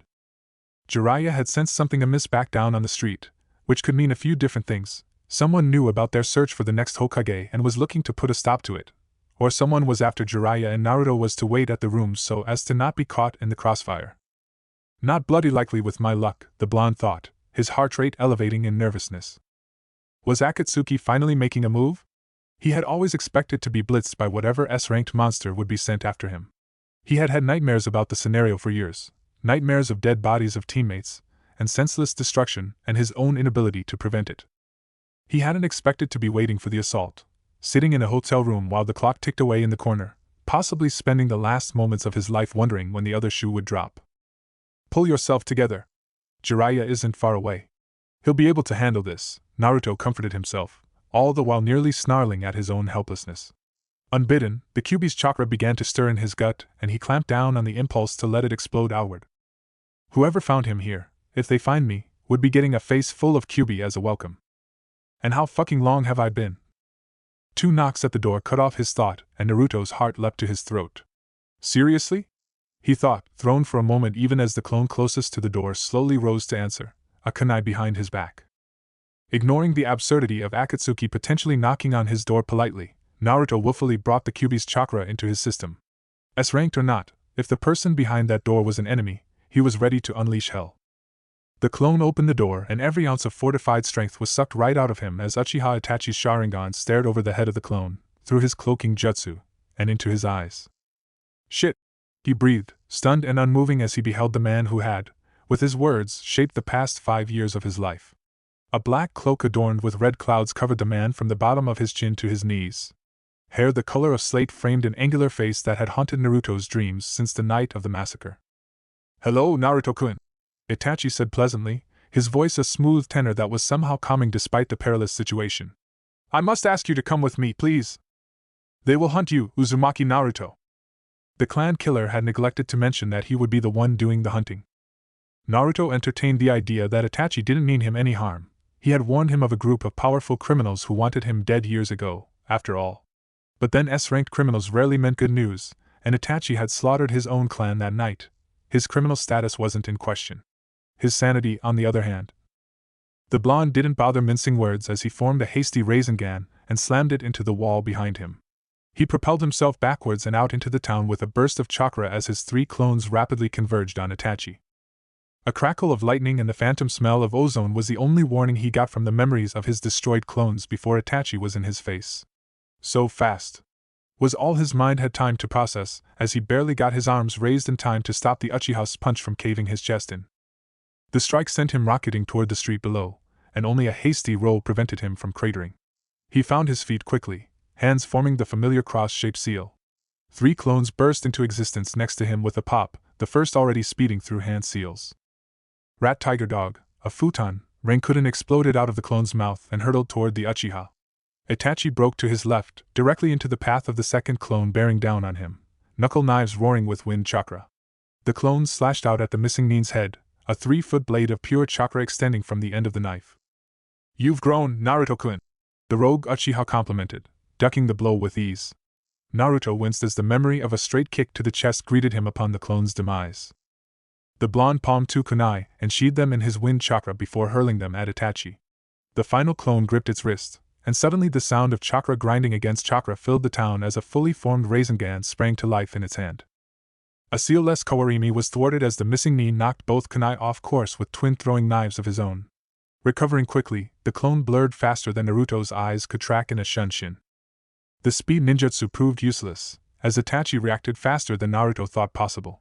He smoothly redirected the Rasengan with the back of his left hand before stabbing the overextended clone in the neck with a kunai hidden in his right sleeve. "I am so fucked. My best friend was a man given the moniker of Sunshin no Shusui," Itachi stated placidly, his kunai disappearing back into his sleeve. "Your Shunshin, unfortunately, pales in comparison to his."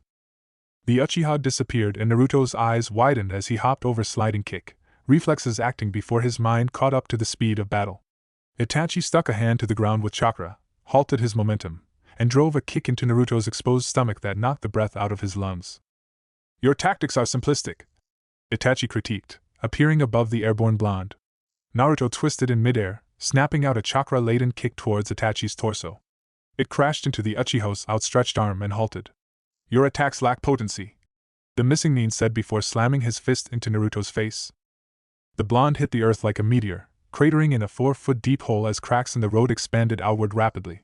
Stars flashed in front of his eyes as his vision blinked in and out, the sky turning from blue, to green, to yellow, to white, and back to blue again as he lay dazed. Distantly, he recognized that he'd never been hit harder. Soft footfalls greeted his ears as Itachi came to stand at the edge of the crater he'd punched Naruto into. His cloak, unruffled from the conflict, rippled in the breeze. To Naruto's slowly readjusting eyes, the Uchiha looked almost disappointed. "Tales of your exploits have been spread far and wide, Naruto-kun. You have indeed grown strong since we last met," Itachi said. His voice was entirely calm, not a hint of strain at having so soundly beaten the blonde below him. "You are, however, underdeveloped in many ways. You cannot hope to stand against me as you are today. Your skill pales in comparison to my own when I was your age even. I fear my words from so long ago have not been enough." Naruto blinked and suddenly found himself with his back against the wall of his hotel room once more. His clones were frozen, and Itachi had stepped around the one who had answered the door to face Naruto fully. "Genjutsu," the blonde breathed. He bit down on his lower lip harshly, drawing blood in an attempt to break the secondary illusion he was undoubtedly caught in. Blue eyes widened when nothing happened. "My Sharingan casts genjutsu that are not so easily broken," Itachi said. Naruto gingerly rose, unsure. "Why not just kill me?" he asked, his voice nearly a whisper. The Uchiha blinked. "You have undoubtedly surmised that I am a member of Akatsuki, however, I have no wish to kill you, Naruto-kun." Naruto balked, incredulous. "Then what the fuck was that?" He jabbed his thumb over his shoulder at the street where their one-sided fight had taken place. "A measure of your capacity," Itachi replied. "As I said, your exploits have become rather well known to those who are interested enough to listen. I wish to see what rumors were based in fact." The rogue Uchiha sighed almost imperceptibly. "I had hoped that my warning from years ago would have helped push you toward the strength you will need to fight the coming darkness." The "you're not good enough" was left implied. Naruto felt his mouth go dry and his stomach drop to his feet even as he bristled. "You don't fucking know me!" he bit out. "You have no idea what I've done, the training I've put myself through. The words tasted like ash in his mouth even as he said them. He didn't give a flying fuck about Uchiha Itachi's disappointment. What that disappointment meant, however, was significantly more terror-inducing. I doubt neither your training nor your dedication. Merely your skill. Itachi regarded him impassively, Sharingan eyes seeing everything, perceiving everything about him. Naruto averted his gaze, clenching his fists at his side. I'm fucking nothing to this guy, he realized. You fight with precision, Itachi continued. Your chakra is both potent and expansive, but you do not know how to use it properly. Your potential is easy to see, but that is all it is. Not that I don't appreciate the lecture, but is there a point to this? Naruto asked, teeth bared in frustration.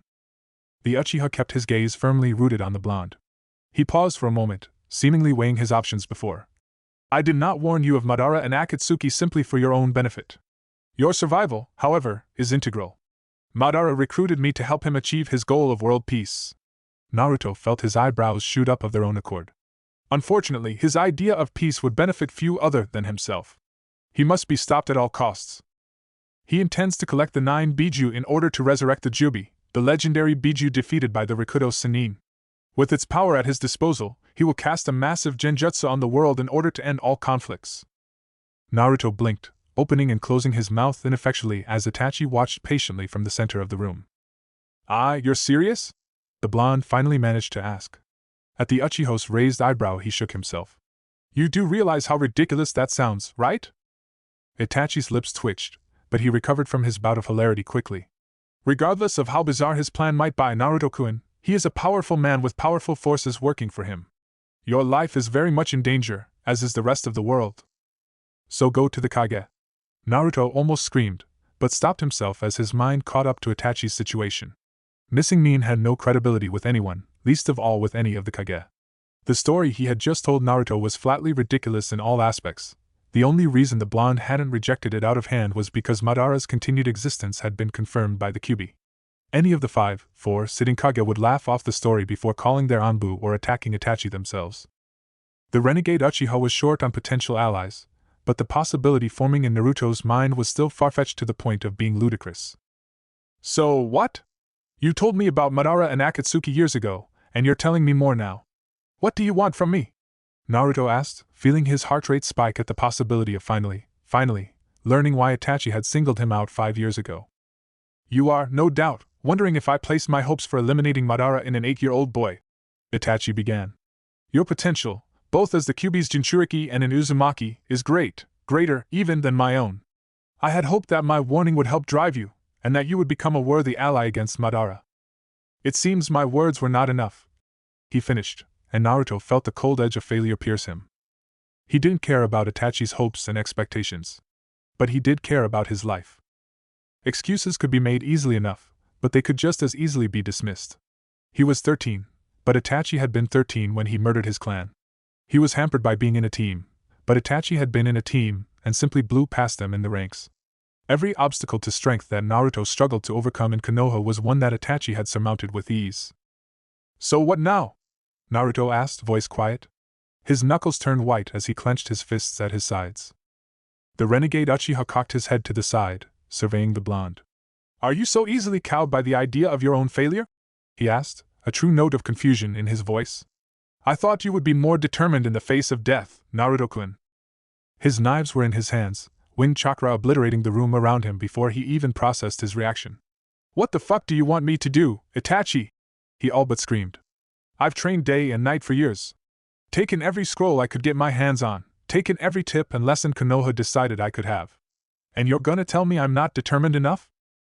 Itachi closed his eyes. Determination alone, however great yours may be, will not be enough. The Sharingan wielder's eyes snapped open, but the red pupil had changed. The fully developed 3-tomo had morphed into a 3-pointed star that resembled a curved Fuma shuriken. Naruto started as the world faded to shades of red, black, and gray.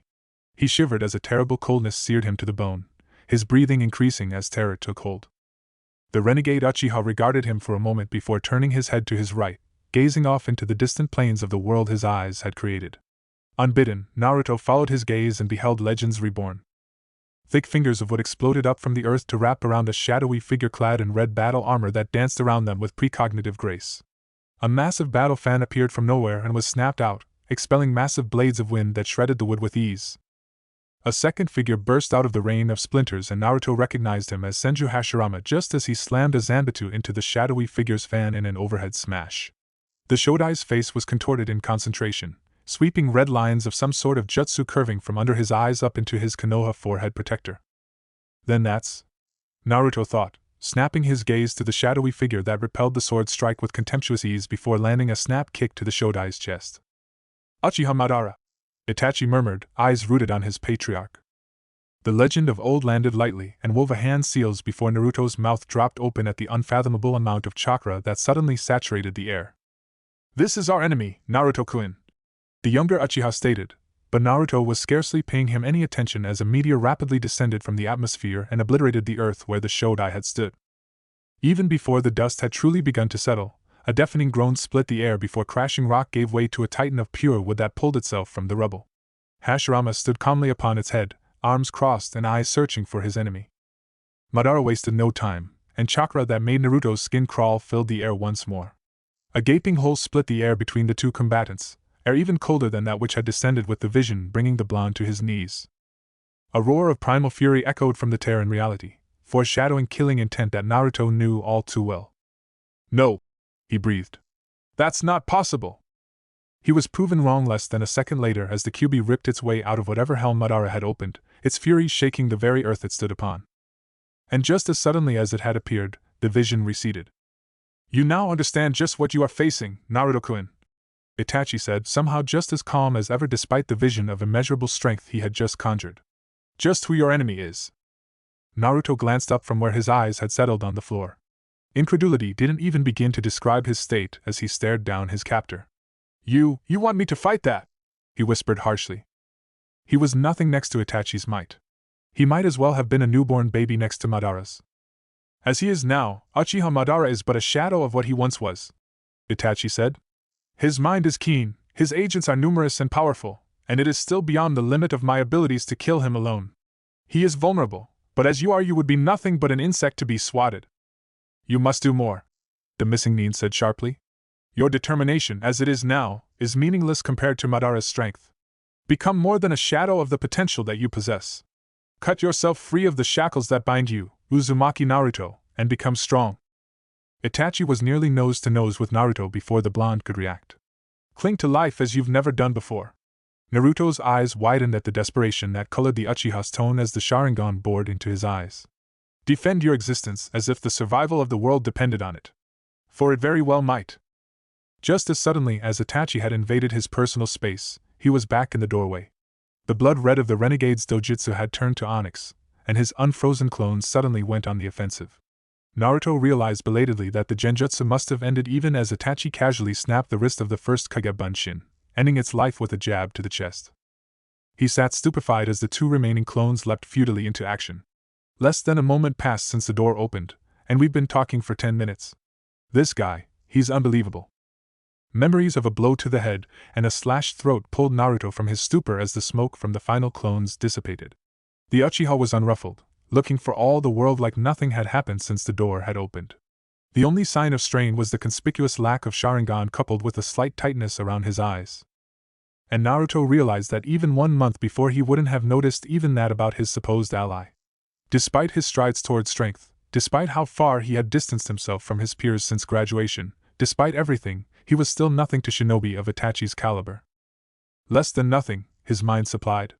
And for the first time since the night of the massacre, Naruto realized the true magnitude of his situation. Orochimaru had spoken the truth. Talent and potential alone would leave him dead against the likes of Itachi and the Akatsuki. A cold sweat broke out along the back of his neck, and it had nothing to do with the monstrous, shark-like man who had just stepped behind Itachi. Itachi-san, I expected a bit more of a fight from this one. All those stories. I was looking forward to giving Samahata a nice lunch. The blue man grinned, baring pointed teeth as he reached back and grasped the handle of massive weapon wrapped in bandages. Should I cut off a couple limbs for good measure? The statement forcibly yanked Naruto back to the present. Itachi said nothing, continuing to gaze at Naruto impassively as the fatigue around his eyes slowly regressed. The blonde didn't have time to contemplate his next move before the wall directly to Itachi's left exploded inward and the sound of 1,000 screaming birds nearly deafened him. His eyes widened as Sasuke, and what the fuck was he doing here, darted through the opening, his hand filled with blue lightning and aimed at Itachi's chest. The elder brother didn't even flinch, and Naruto formed a cross-shaped seal as he realized what was about to happen. He narrowed his eyes in concentration, manipulating his chakra into a kage bunshin that formed across the room. Doing the same to his brother, as he had done to Naruto earlier, Itachi effortlessly redirected the no doubt lethal technique to the side. A sharp crack ended the jutsu as Sasuke's wrist broke, and the younger Uchiha cried out in sudden pain as the renegade turned his momentum into a throw. The clone used its body to cushion Sasuke's impact against the opposing wall, bursting into smoke that Naruto used as cover for a body flicker to appear behind his friend. "Not that I'm unhappy to see you, but what are you doing here?" Naruto hissed. "Uchiha Itachi," Sasuke grunted, directed more at his brother than at the blonde behind him. Naruto's eyes narrowed as black flames began to rapidly spread across Sasuke's neck, and the air became heavy with malice. "Hello, Sasuke," Itachi said, calm as ever in the face of his younger brother's palpable rage. "It was foolish of you to come here today. I can see it in your eyes. Your hate is not strong enough to defeat me." Sasuke's chakra ignited into blue lightning tinged with black as his voice became low and guttural. Naruto hastily stepped back, away from the jutsu's fallout as Sasuke bit out. "I'll show you just how strong my hate is, Itachi!" The massive blue man stepped forward, bandaged weapon still strapped to his back. "Not to interrupt the touching family reunion, Itachi-san, but you were the one who said we have a time limit." The renegade Uchiha's eyes narrowed for a moment. "Indeed. I'll deal with my foolish brother. Apprehend Naru." The missing Nin stopped abruptly, tensing as his partner unlatched his weapon and swung it at the wall that separated the room from the hallway. The sound of chakra grinding upon itself greeted Naruto's ears a moment before the wall blew inward, a Rasengan meeting the mysterious blade with a high-pitched whine. Behind it, Jiraiya grinned savagely. "Sorry to crash this little shindig, but I just couldn't stay away." The Rasengan suddenly expanded to twice its original size before exploding in a thunderclap of blinding light. Naruto's eyes widened against the blast, just as he felt someone grab him by the back of the collar. His vision blurred, and he found himself halfway down the hallway outside the now-destroyed room. Sasuke was beside him, lightning jutsu aborted in the confusion, and Jiraiya stood in front of them protectively. "You alright, kiddo?" the Sannin asked over his shoulder as the smoke cleared to reveal the two missing Nin, mostly unharmed save for the bandages on the blue man's weapon having burned off. Naruto snorted. "Never better. What took you so long?" "I never leave a woman unsatisfied. I work fast but not that fast," Jiraiya said, a grin in his voice. Distantly, Naruto marveled at how at ease he was in such a perilous situation. He glanced left to see Sasuke still glaring daggers at his brother, though the mysterious black flames had receded from his skin. "As for these two," Jiraiya began, his full attention on the missing Nin. "Uchiha Itachi and Hashigaki Kisame. I had wondered if the rumors were true. So you are after the containers, huh?" The blue man, Kisame, grinned as Itachi surveyed the Sannin. "You are the source behind Kakashi's knowledge," the Uchiha stated. "Got it in one, kid. Your organization is really something else, what with high-profile scum like you guys being members." Jiraiya turned slightly to glance backwards. "Get to a safe distance with you, friend, Naruto. I'll deal with these guys." "Don't!" Sasuke burst out. "Itachi is mine to kill!" The Sannin regarded the young Uchiha impassively. "Revenge, eh? Can't say you don't deserve it, but these guys are a bit out of your league at the moment, kid." Kisame brought his scaly sword to bear. "That's big talk, old man. I wasn't all that impressed with the other one of you Sannin that I met a couple years back." Naruto stared as Jiraiya actually chuckled. "Met Orochi-chan, did you? Surprised he didn't feed you to one of his snakes, what with manners like yours. He might be a bastard, but he and I were kicking trash like you around for years before you were born." "Enough of this," Itachi cut in. "Kisame, this isn't a fight we want today. Let's go." The blue man grimaced but holstered his weapon all the same. "What of these days, Itachi-san?" Kisame grunted, before turning and sprinting after his partner down the hallway. "Oh no you don't!" Jiraiya exclaimed, speeding through seals and slamming his palms to the floor. Fleshy pink tissue burst from the walls with a squelch, immediately slowing the fleeing shinobi. A Rasengan formed in his hand in an instant. "You guys are already in the belly of the beast." He tore after them in a burst of speed that Naruto hadn't thought the large man capable of, only to stop short as the air inside the walls suddenly spiked in temperature. Pitch black flame burst from nowhere in front of Itachi, burning a hole 10 feet wide in the fleshy walls in an instant. The Nuke wasted no time powering through the opening and into the open air. Jiraiya reached the opening a moment later but halted, surveying the still burning black flames with something akin to morbid curiosity. "Well, I'll be damned," he muttered, sparing the sprawling town that the Nuke had disappeared into one last glance. Naruto and Sasuke hurried to his side. "You're not going after them?" the blonde asked, sending a sidelong glance at his friend. Sasuke was still quivering with rage, but was breathing heavily and cradling his broken wrist gingerly. He wouldn't be attempting anything else. "Wouldn't do much good, now would it, brat?" Jiraiya said absently, pulling a jar from nowhere and scooping up some of the black flames. "I'd chase them, we'd fight some and maybe I'd get one of them, maybe they'd get me." He surveyed the flames for a moment more before the jar disappeared back to wherever he'd pulled it from. Naruto stood in wonderment at how easily he broached the topic of his own death, not happy with the possibility for sure, but neither did he seem particularly concerned. "What's that like?" he wondered. "In any event, we have a mission to complete and a Hokage to find," the Sannin said with some of his usual cheer before he noticed Sasuke. "Oh?" he started, face falling into contemplation. "You weren't supposed to know about this super secret mission and all that. I'm sure you won't tell anyone."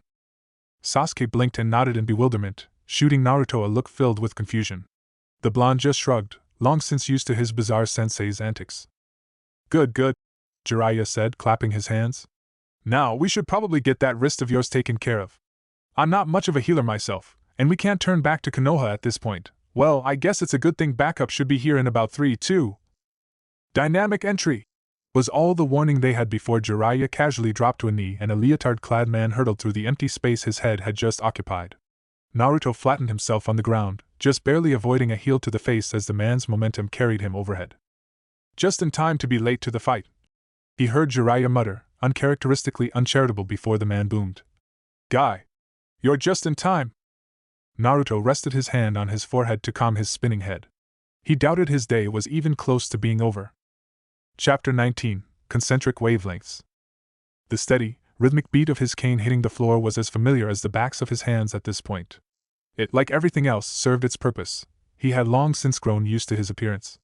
Age was nothing more than a mark of experience, injuries were smokescreens to hide skill. Regret was unprofessional, and all things could be tools, one merely had to be a shrewd shinobi to use them properly. The rhythm halted as Danzo reached his familiar destination. A lone Anbu with a cat mask stood guard and let him pass without a word.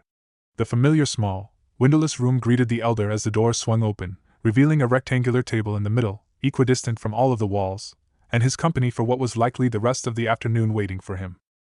"Danzo!" Udatane Koharu greeted with a nod that he returned as he sat across from them without fanfare. "Koharu Hamura!" he greeted in turn. They sat next to each other on the long end of the table, their usual seats, while Danzo sat alone. He didn't allow his eyes to wander to the head of the table, to the empty chair that was to be filled by the Hokage. His nostrils flared involuntarily and he quashed the grief that momentarily threatened to overwhelm him with an iron will. "It doesn't smell right in here," Hamura commented idly, and Danzo chastised himself for being so easily read. Hiruzen had always suffocated them with his damn pipe. Regret is unprofessional, he reminded himself.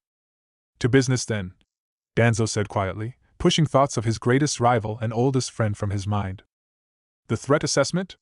Koharu prompted, leaning forward. A swipe of blood and a slight application of chakra revealed 2 file folders, both marked as classified. "Root's assessment of Orochimaru's capabilities leaves little room for doubt. I won't bother reciting a full list of his transgressions. He has proven himself to be the greatest threat to Konoha's sovereignty since the Third War," Danzo proclaimed, opening the top one. "He is considered a level 1 threat." "Even after Hiruzen's seal?" Koharu asked. "Regardless of how injured he is in the aftermath of their battle." The bandaged elder shook his head in the affirmative. "Orochimaru successfully created a village of his own, turned an ally against us, orchestrated an attack on our village proper, and murdered our Kage. Left unchecked, we can assume he will continue working towards our eventual destruction. Putting aside the damage caused to the village, our reputation is in a quagmire. He must be dealt with. An attack that we successfully anticipated and turned to our advantage by routing the invading force," Hamura countered. "The reparations we'll receive from Suna will be more than enough to mitigate the damage that was caused by the Ichibi. Truly, other than Hiruzen's death, we are not as disadvantaged as you seem to think, Danzo." And one of the sitting Kage has not been assassinated since the Sandai Mekaza Kage, and the Nidaime Raikage before him. I need not remind you what happened in the aftermath of both of those deaths. We've no one to declare war on, Kohara stated, referencing both the Third and Second Great Shinobi Wars. Our enemy is known, we have routed the invasion, and our Anbu are pursuing the leftover Odo forces through river country. Hamura interjected. Our attention belongs in the north. Jiraiya's latest report on Kumagakure before the exams was indeed troubling. Danzo caught his outbursts with patience developed over a lifetime, even as irritation bubbled to the surface.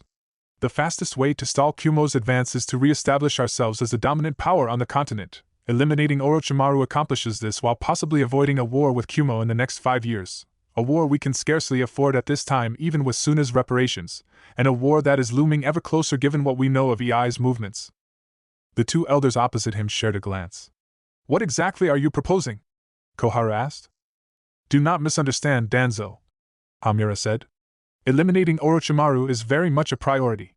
He is, unfortunately, one of the most powerful and elusive men on the continent, and not to be handled lightly.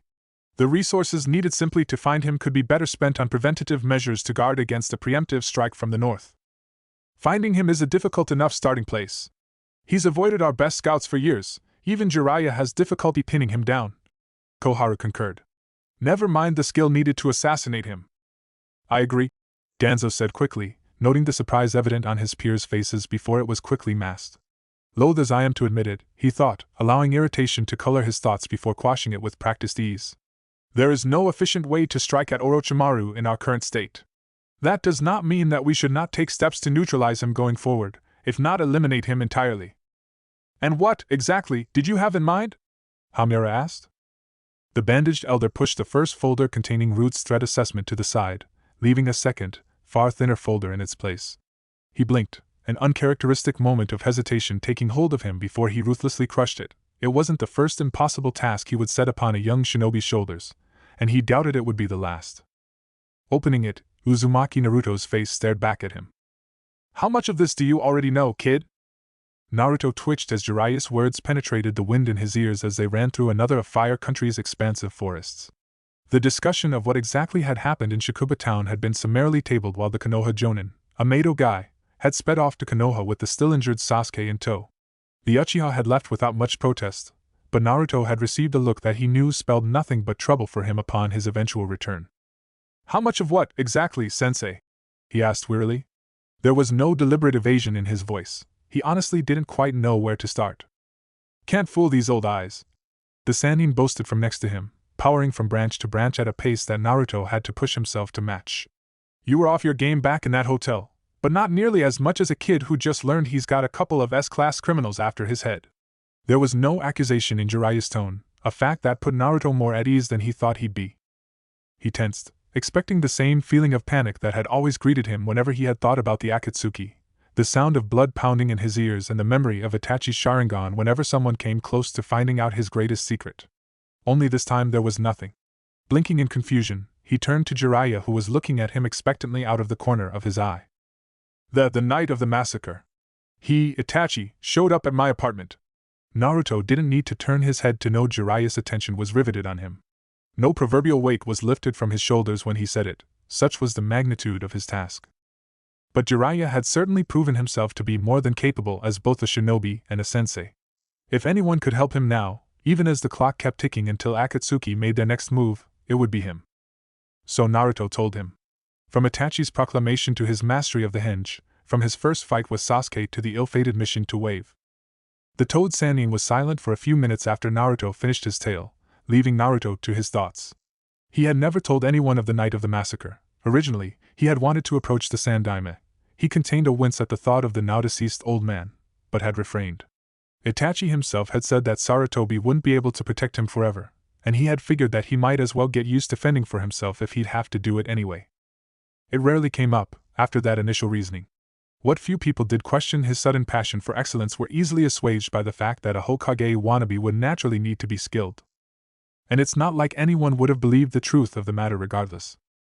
But now, he finally had a teacher that was taking him seriously. Better yet, one of the Sannin. He still had no clue why exactly Jiraiya had singled him out, though it very well could have had to do with his father, but he was far from complaining. The Toad Sage had put enough trepidation into 2 Akatsuki members on his own to send them packing. Not being upfront with the man at this point would have just been stupid, on his part. "Hell of a story, kiddo," Jiraiya said, breaking his momentary reverie. "I won't bother asking why you didn't bother to tell anyone cause, well," he trailed off with a rueful chuckle. "You believe me, then? Even you would have come up with a better lie than that, Gaki." The Sannin boomed, laughing heartily now. Naruto, quelling his irritation with the older nin, wondered absently at the man's ability to seemingly take everything in stride. "Even so, all that said doesn't really change much, does it?" Jiraiya cut him off before he could question. "I've been tracking these guys for a long time, ever since I got wind of Oro Team being a member round about 10 years ago. Knew they'd be after you sooner or later, just had to wait till enough of my own problems had been sorted to work with you myself." Naruto blinked, mystified but not entirely surprised, even as a small smile cracked his lips. It was even slightly comforting knowing that something bigger had been in the works for his training. As alone as his fight always seemed, he wasn't. Not truly, at least. "Anyway, considering I'd always planned to whip you into something halfway decent, this whole Itachi shtick doesn't change much at all. Though their first move means we've got to get moving," the Sannin murmured. "Sensei?" Jiraiya turned to him, face set in stone. "Real training starts now, kiddo. Even if Itachi doesn't want you dead, there's no telling if he's gonna be the one after you all the time, and we can't take the chance that I'll always be around to bail your ass out of the fire when the bad guys come knocking." The blonde couldn't help the grin that split his lips at Jiraiya's proclamation. "Perfect," he crowed mentally.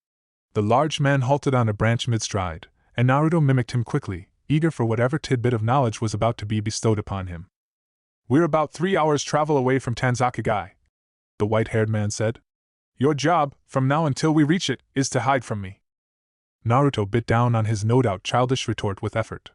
The Sannin hadn't yet led him astray with his unorthodox training methods, but he couldn't help wanting to learn a kick-ass jutsu or two in the meantime. "I assume this isn't gonna be as simple as I think." "Ha! It will be if you actually can hide from me for a decent amount of time, Gaki." Naruto quirked an eyebrow. "And a decent amount of time is?" Jiraiya stroked an imaginary beard on his chin in mock thought. "Let's say 3 minutes to start.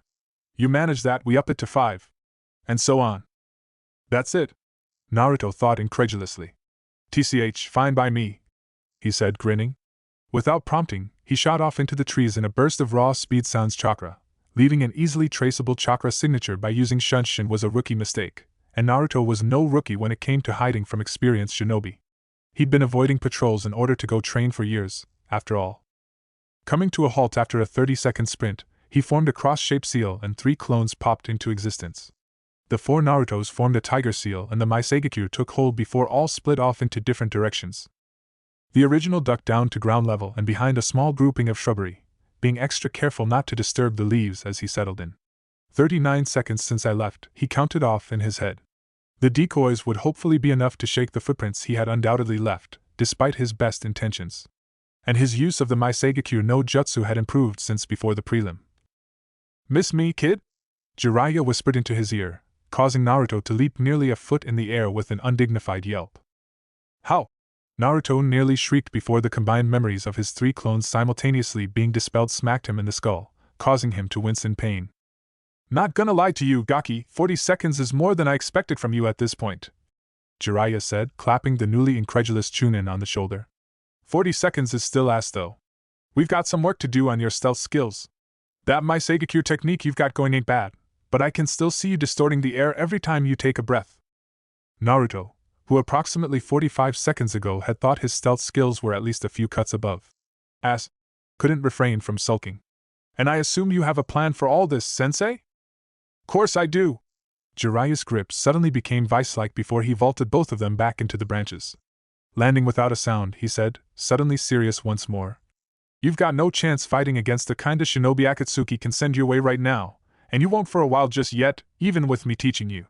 Which means your best bet right now is being able to at least avoid and outrun them if shit gets real." Naruto carefully bit down on his pride. He was no stranger to the notion of Akatsuki being able to utterly obliterate him. Itachi had made that abundantly clear.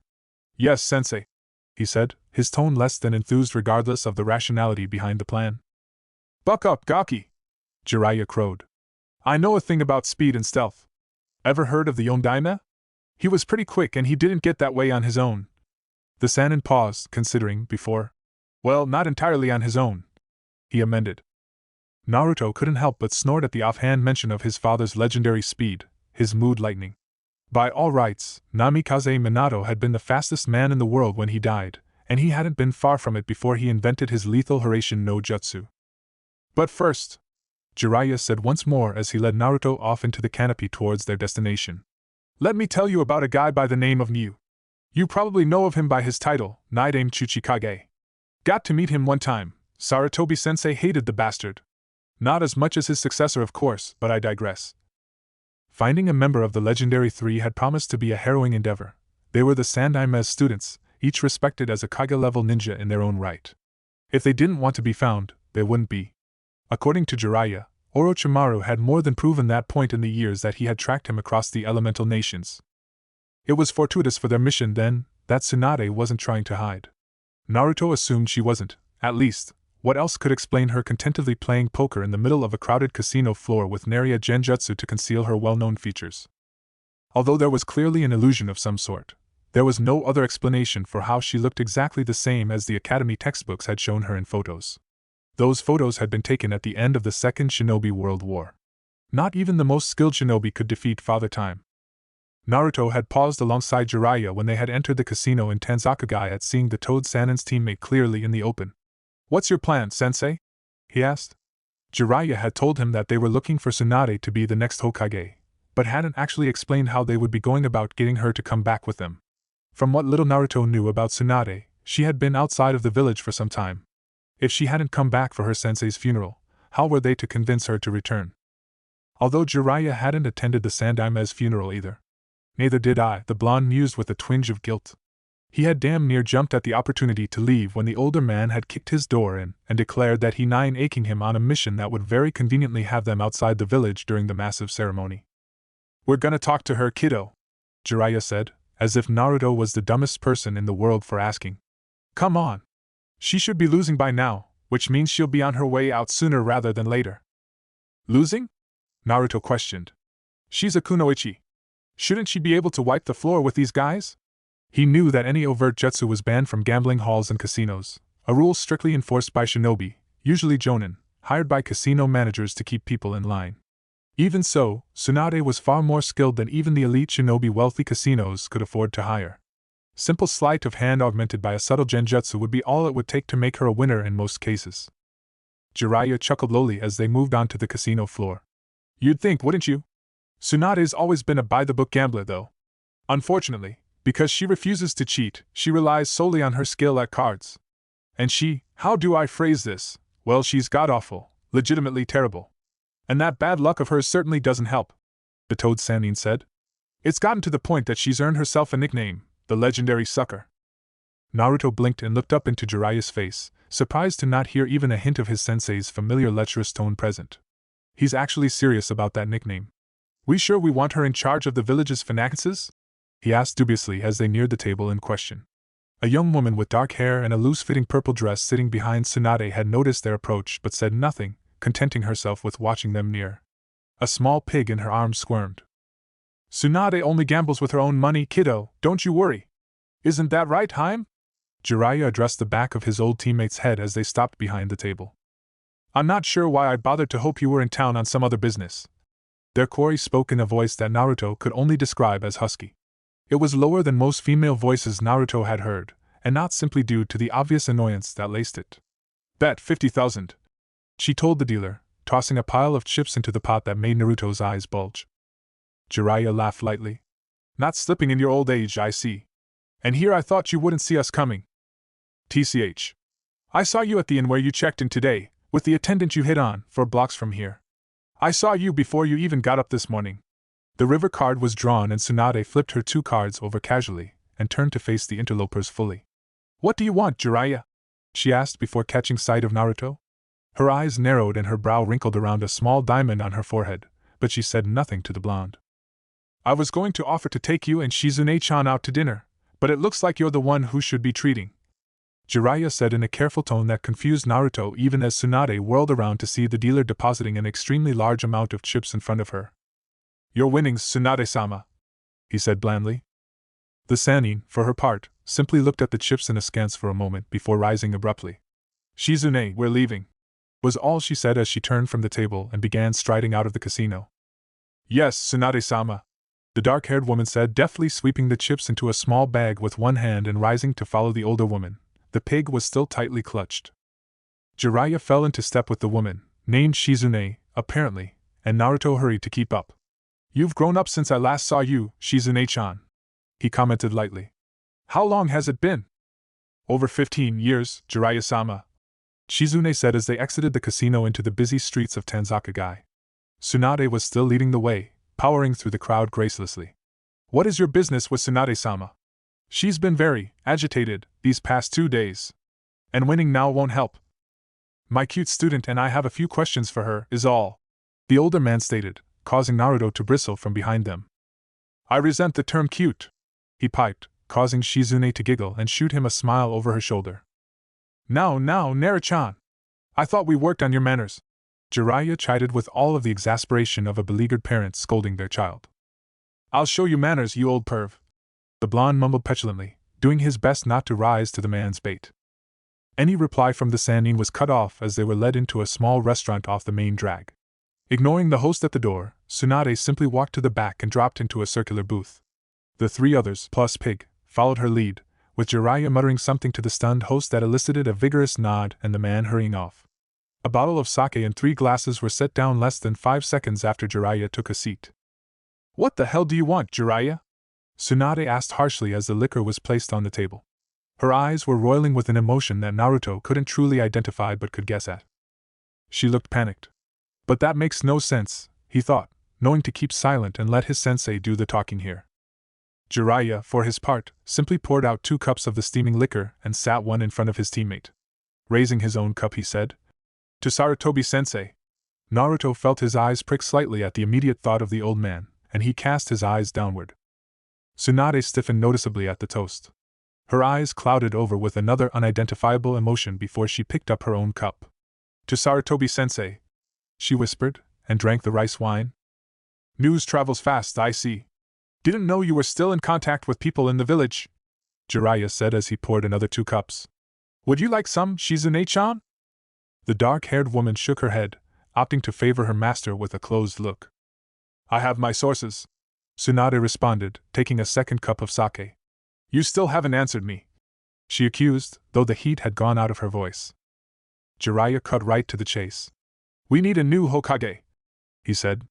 "You were always the most organized of the 3 of us, and the best at dealing with all the clans.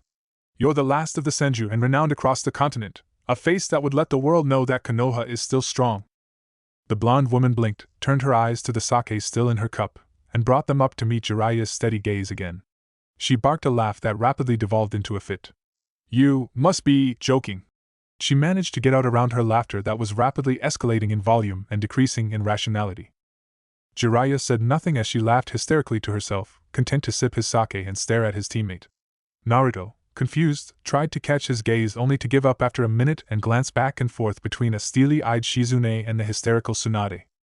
"You always were an idiot, Jiraiya," she began after her laughter had abated a minute later.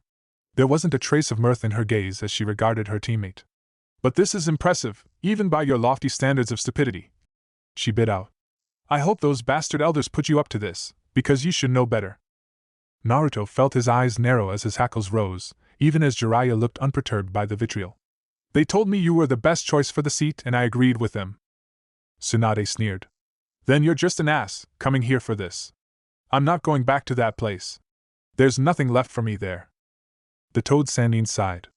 "I know why you left time, and I know it hurts, but there's so much good that you could do in Konoha," Jiraiya implored, voice quiet.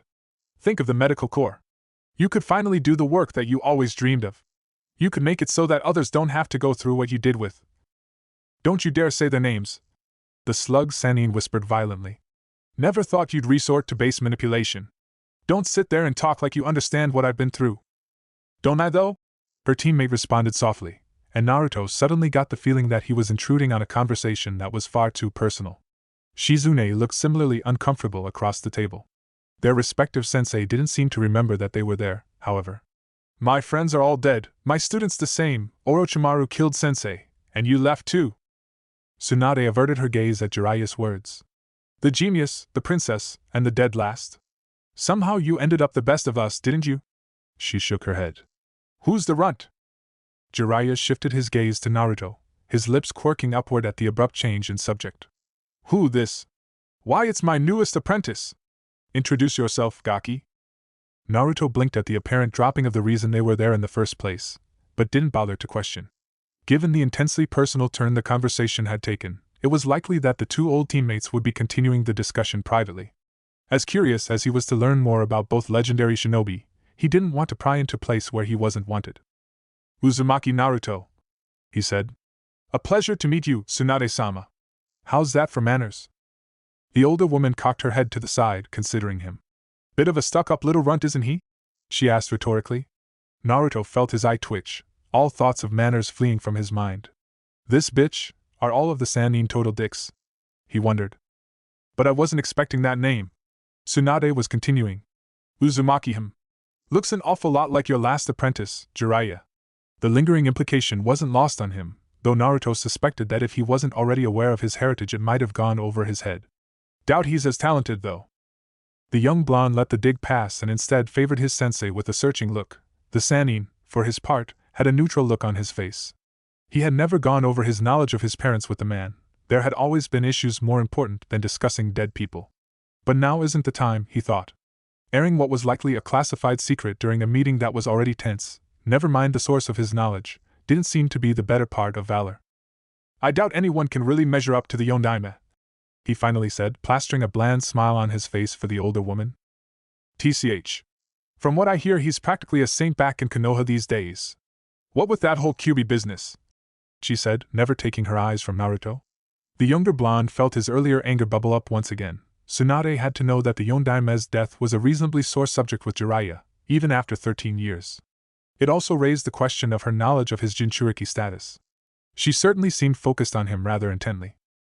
A thought struck him, underneath. Is she deliberately testing to see how much information I know about myself? Or is she trying to create tension between me and Sensei with information that I shouldn't know? He couldn't guess at her motives. For all he knew, it could be anything from overt manipulation to simple information gathering. Still, must be tough having to be compared to a guy like that all the time. Tsunade finished, still staring at him. Or she could just be a bitch, Naruto concluded. Unbidden, Asuma's words from the mission to Wave Country came back to him. Stop comparing yourself to everyone else. If there's anything my experience has taught me, Naruto, it's that the only way to get stronger is to focus on yourself, and what you need to get where you want to go. I'm just focused on me, Tsunade-sama, he demurred. Comparing myself to Namikaze Minato wouldn't make much sense, our lives are too different. And maybe he was more talented than me too, can't change that either. The grin that split his lips was genuine. But I'm gonna be just as strong as he was someday. Stronger too. Believe it. Jiraiya laid a hand on his shoulder, and Naruto looked up to see a proud expression gracing the man's weathered face. Shizune was staring at him too, a bit wide-eyed at his casual proclamation. Tsunade had leaned back into the booth as he spoke, her eyes calculating. Bold words from a runt. You want to be Hokage like him too, don't you? Naruto couldn't help the snort that immediately burst forth. Hokage? Nah. Too much work behind a desk for me. A perfectly manicured eyebrow rose. Huh. Guess you might be smarter than his last apprentice after all. Mind if I join you? Naruto opened his eyes to behold his new companion. Tsunade was stretched out on the concrete roof of the hotel languidly, barefoot and with a bottle of sake in her hand. Blinking, the blonde Chunin realized that it was nighttime. I've been up here for a while, he realized. Looks like you already have, he remarked, not perturbed by her sudden appearance in the slightest. One of his sentry clones had dispelled moments earlier, alerting him to her coming his way. Inwardly, he realized that she must not have cared to try to sneak up on him. The rest of the meal had been somewhat uneventful, with little more about Naruto said after Tsunade's initial probing. Immediately after, the two old teammates had disappeared to parts unknown, presumably to reminisce and discuss Konoha's proposition. Naruto had been left with Shizune and her pig, Taunton, and had gone back to his and Jiraiya's hotel. After a few choice words to the desk attendant, Tsunade's apprentice had upgraded their room to a large, comfortable suite which all four were apparently going to share. The blonde didn't bother to complain or even give the matter much thought. It wasn't his money being spent, and if it got Konoha a new Hokage sooner, then all the better. Some time later, After having claimed his spot in the room, Naruto made his way to the roof to stargaze, meditate, and process what he knew about the final Sannin to make his acquaintance, not necessarily in that order. Tsunade had proven to be an enigma. He knew a bit about her history from the academy and his personal digging on the Sannin, both after Orochimaru had revealed himself in the Chunin exams and when Jiraiya had taken him on as a student. Little in his research could help him guess at what exactly was driving the legendary woman, however. The Shodai's granddaughter, the Sandaime's student, a prodigious medic nin who had left her mark on 2 of the 3 shinobi world wars. Not much else was said. Naruto figured it was classified above his pay grade. "Suppose I have," the older woman murmured. "You don't look surprised to see me, kid. Thought I was quieter than that." Naruto just shrugged, electing to keep silent about his clones. They were all practicing the Maisegekyo while serving as his lookouts, which meant that either they had managed a breakthrough that allowed them to escape Tsunade's notice, she wasn't paying attention, or she was probing like he suspected she had been at lunch. Betting on the last one, he thought with mild irritation. Thinking underneath the underneath was both annoying as fuck and more mentally taxing than he liked to admit. "You're also drunk," he said, taking note of a slight red hue tinging her youthful face. Tsunade snorted inelegantly. "TCH, hardly. When I'm drunk, you'll know about it, kid. I'll make note of that." The Sannin tilted her head to regard him in the early moonlight. Her eyes, Naruto realized, were as sharp as ever despite her rosy cheeks, and her stare pinned him in place. Distantly, he mused that all 3 Sannin had the ability to effortlessly leave him off kilter: Orochimaru's cold menace, Jiraiya's masked shrewdness, and now Tsunade's penetrating stares that made it feel like he was being dissected. She was seemingly content to stay silent, and he couldn't help but squirm as her eyes bored into him as the seconds ticked by. Her eyes were a honey brown, he noted, with little flecks of gold that he was certain would gleam in the proper light. Unbidden, his eyes were drawn slowly downward to the soft curve of her neckline as her pale skin seemed to glow in the early moonlight. Further down his gaze slid, from her neckline to her exposed cleavage, and he felt himself lean forward ever so slightly. Naruto jerked his head back with a snap, disrupting the internal flow of his chakra with a gasp. Genjutsu. Across from him, Tsunade returned her gaze to the night sky without a word. This woman, the Sannin, Naruto thought, they're unreal. He wasn't the best when it came to genjutsu, and likely never would be, but he knew the signs of one, how to detect them, and how to dispel them quickly. Ino and Asuma had made sure of that. And yet Tsunade had waltzed up and ensnared him for nearly a minute without so much as a hand seal. She isn't even known for her genjutsu. He shook himself, anger at himself for being easy prey clawing at his thoughts. Another test? He growled hoarsely. He recognized his sensei's influence when he saw it. Tsunade shrugged. Jiraiya asked me for a favor? Naruto snorted and shook his head. Course he did. He muttered under his breath. That the only one he asked you for? He snarked, leveling a raised brow at the Sannin. Ha! The old perv wouldn't dare if he knew what was good for him. The blonde woman chuckled to herself. Though I suppose he doesn't, now does he? Naruto turned his eyes skyward as his companion trailed off. It would be just like Jiraiya to test his capacity to handle subtle genjutsu by sending a gorgeous woman to distract him. The man was apparently the master of devious training methods. Their stealth game of cat and mouse on the way into Tanzakagai was just one example. One more thing to work on. He was certainly grateful that his sensei was clearly taking his training seriously, frustrating as it was at times. Jiraiya knew what he was up against better than most, having tracked Akatsuki for a few years back when Orochimaru had been a member. And he certainly had a proven track record of powerful apprentices. The thought of the Yondaime brought Naruto's musings to a halt. Blue eyes flickered over to Tsunade briefly, considering. Jiraiya had undoubtedly been talking to her for much of the day about their mission, but damn if he wasn't curious himself. Why'd you leave? He asked bluntly. He doubted his abilities at extracting information from people extended to legendary ninja. The honey-brown eyes were locked on his before he could blink, and the gaze was far less inviting than it had been the first time. That's a pretty personal question, kid, she said quietly. And you walked up here and put a genjutsu on me without prompting, Naruto thought. Beauty aside, he had no desire to have sexual thoughts about his sensei's teammate. She was old. Just curious, he said instead. You haven't been in the village for at least 15 years. Didn't think that was standard for future Kages. Tsunade snorted. And who says I'm a future Kage? The Chunin felt his brow furrow. Well, I mean that's why we're here. Feel like your village asking you to come back and be Hokage isn't something that you can, well, ignore, he said, entirely confused. TCH. Those elders can rot in hell for all I care. I'll tell you the same thing I told Jiraiya, kid. There's nothing left in Konoha for me. But you must ask yourself this: what allegiance does a man owe to a village that does not appreciate him? None. Orochimaru's words came to mind without prompting. Naruto grimaced at the thought of the traitor's words. It seemed the Sannin weren't all that different. In the end, Orochimaru defected, Tsunade left, and even Jiraiya spent minimal time in Konoha. What a team, he mused. That's it, then? He asked, intrigued. I didn't think Jiraiya-sensei would let it go that quick. Tsunade shrugged in his periphery, taking a pull from her bottle. I may give the pervert shit for being an idealist, but he knows a lost cause when he sees one.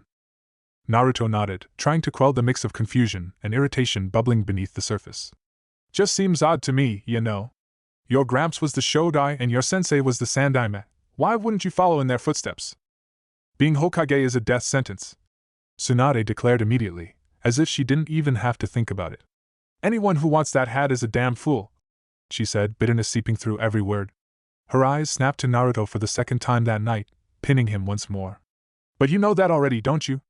All that talk about wanting to be better than the Yondaime, and even you don't want to Hokage. She shifted so that she faced the young blonde fully, and Naruto felt the full weight of her attention fall on him for the first time. You joked about being behind a desk, but I could see it in your eyes, she continued. You want to be Hokage as much as I do, so why bother asking? Naruto shook himself. They're also not asking me to take the job, he murmured. That's kinda it though.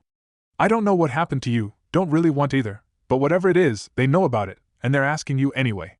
The village wouldn't do that unless they really needed you. Tsunade barked a laugh. You have no idea what they make you give, kid. They'll ask for your life, and that's fine. That's what you sign up for when you graduate, even though you don't know it. But then they ask for your friends' lives, and your families, until you're the only one left, and then they ask for more. That's what being Hokage is. And for your sacrifice you get your face carved in stone, she concluded, raising her sake in a mocking toast. Most don't even get that much, she whispered into the night. Naruto leaned back, considering the Sannin's words. It wasn't much more than he had already considered himself, back when he learned of his parentage from the Kyuubi. It took a certain kind of person to seal a demon into your newborn son knowing the likely consequences, even among shinobi, who had loyalty bred into them from their first academy lecture. That was above and beyond. But that's who the Hokage were. The Shodai had died defending his troops from Salamander Hanzo's first, unexpected offensive at the outset of the First Great War. The Nidaime had fallen to Kumogakure's Kinkaku force, sacrificing himself so that his team could pass word of Kumo's treachery on. The Sandaime sacrificed his soul to stop Orochimaru. And his father? A small, sardonic smile split his lips at the thought. I used to want to be Hokage, he said quietly. The villagers hate me because of the Kyuubi, so I figured that if I became Hokage then they'd have no choice but to love me. But that's not what being Hokage is about. Naruto shook his head. I studied them, you know? Every scrap of information I could get my hands on. Especially the Yondaime, he said. He turned his eyes skyward, knowing that he had Tsunade's undivided attention. He sacrificed his soul and his life to stop the Kyuubi. He's the village's greatest hero, and they don't even know what he gave up, not really. Honestly, Naruto didn't quite know what he thought of Namikaze Minato most days. As much as he hated what his father had done to him, he couldn't help but feel an inkling of pride for the man. He turned back to the Sannin to find her wide eyes locked on him and roiling with an emotion he couldn't name. The Chunin inclined his head slightly. To be Hokage is to be the least selfish person in the village, he declared softly. Mentally, he had put himself in his father's shoes many times. Would he have been able to sacrifice not only himself, but his only child for the betterment of the village? The village has to come first, no matter what. And I don't know if I can do that. That's why I don't want to be Hokage, he told Tsunade. The older woman regarded him carefully for nearly a minute, a glint in her eye that hadn't been present before. Naruto held her gaze with ease, daring her to challenge his declaration. She nodded after a while, turning to stare out into the night, presumably lost in her musings. The younger blonde settled himself after a few minutes, reflecting. She hadn't reacted overmuch to his hinted knowledge of his parentage, which either meant she had known or suspected from the moment they had met. Jiraiya probably confirmed it to her, he deduced. Jiraiya was right, Tsunade said without prompting, breaking him from his musings. The young blonde turned to her expectantly. You are smarter than you look.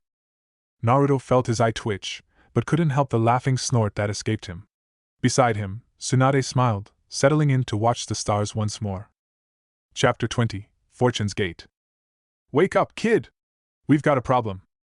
Naruto sat up abruptly from his lying position on the futon, knives finding their way to his knuckles out of reflex. Wha? He started, head on a swivel to take in the suite he had spent the last 2 nights in. Jiraiya was leaned up against the far wall, breathing heavily and being tended to by a harried-looking Shizune while Taunton squealed in displeasure at being ignored. Tsunade was nowhere to be seen. Sensei? Naruto asked, sheathing his knives given the lack of immediate danger. I need you to send clone sentries out into the city. Tsunade's gone. The blonde narrowed his eyes, seeing a guilty look pass over Shizune's face even as her healing chakra passed over Jiraiya. He formed a cross-shaped seal and 6 clones burst into existence. Gone? The last 2 days had been something approaching pleasant since their impromptu conversation on the roof. He had made sure not to mention Konoha's offer in her presence anymore. Jiraiya undoubtedly had his own strategy that he had no desire to interfere with. He'd probably just mess it up. In the end, he actually got along with the third Sannin rather well. She openly mocked Jiraiya, leaving the man with less time to annoy the ever-living shit out of him when he was teaching, so she couldn't be all bad. The toad Sannin sighed, pinching the bridge of his nose. She left early this morning to meet with Orochimaru. Naruto felt his eyes widen in shock and anger. Shizune said the meeting would likely be on the east side of the city. Send your clones to scout it.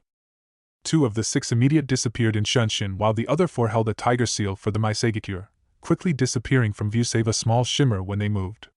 Naruto narrowed his eyes in consternation at the difficult jutsu as the final 4 took off in their own Shunshins. She's meeting with him? The blonde bit out, addressing Shizune directly. What is he even doing here? Shizune dropped her eyes to the ground as she took her hands off Jiraiya's back. Orochimaru and one of his subordinates approached Tsunade-sama early in the week, asking her to heal his arms that had been damaged in his fight with the Sandaime. They left before I could convince her to attack them, promising to be back within the week to get her answer. And apparently they've come to collect? Jiraiya butted in, drawing himself up to his full height with some effort. Why the fuck would she heal his arms? Naruto asked, incredulous. He attacked Konoha. He killed her sensei. There's no guarantee that she will. Tsunade was always pretty guarded in her motivations. Jiraiya chuckled darkly. And ruthless in her execution. She slipped something in my drink that fucked my chakra up pretty bad. Whatever she's planning, she doesn't want anyone to interfere. Naruto processed the bad news quickly, trying to wrap his head around the delicate situation with some of the equanimity Jiraiya always managed to display. Motivations don't matter right now, he told himself. Focus on the here and now. Why she was doing what she was doing meant little in the face of the potential fallout. Worst case, she healed Orochimaru. Second worst case, she turned on him and ended up dead in the process. What did the subordinate look like? He asked Shizune quietly, not missing Jiraiya's small smile at the pertinent question. Average height, grayish silver hair, and glasses. Blue eyes narrowed. Kabuto, he declared. The one you ran into during the exams? Jiraiya confirmed. What do we know about him? Naruto shook his head. Not a lot. Definitely an infiltration specialist. Went to 7 Chunin exams as a Konohanin and had at least B-ranked information on members of multiple villages. No idea about his combat abilities. Jiraiya hummed as he stretched lightly in the middle of the suite before taking a deep breath. Naruto shifted as the feeling of a warm blanket washed over him as Jiraiya's chakra suddenly filled the room. Sounds like a slippery one. If he was carrying around B-ranked info, then he's got some skill to protect it, he said, echoing Naruto's own thoughts from back in the exam. He sighed, shaking his head as the chakra receded. Assume we have an A-ranked threat on our hands. And me without full use of my chakra, lovely. The toxin should take at least a few more hours to run its course, Jiraiya-sama, Shizune said quietly. I've sped your metabolism as much as I could without risking permanent damage to your body. Don't worry about it, Shizune-chan. It'll take a bit more than a spiked drink to keep me down, for I am Jiraiya, the Sannin declared, striking a pose with his arm outstretched ridiculously. Tsunade's assistant cracked a smile at the display while Naruto just shook his head. The blonde envied his sensei's unprecedented ability to keep his cool regardless of the severity of the situation. Naruto.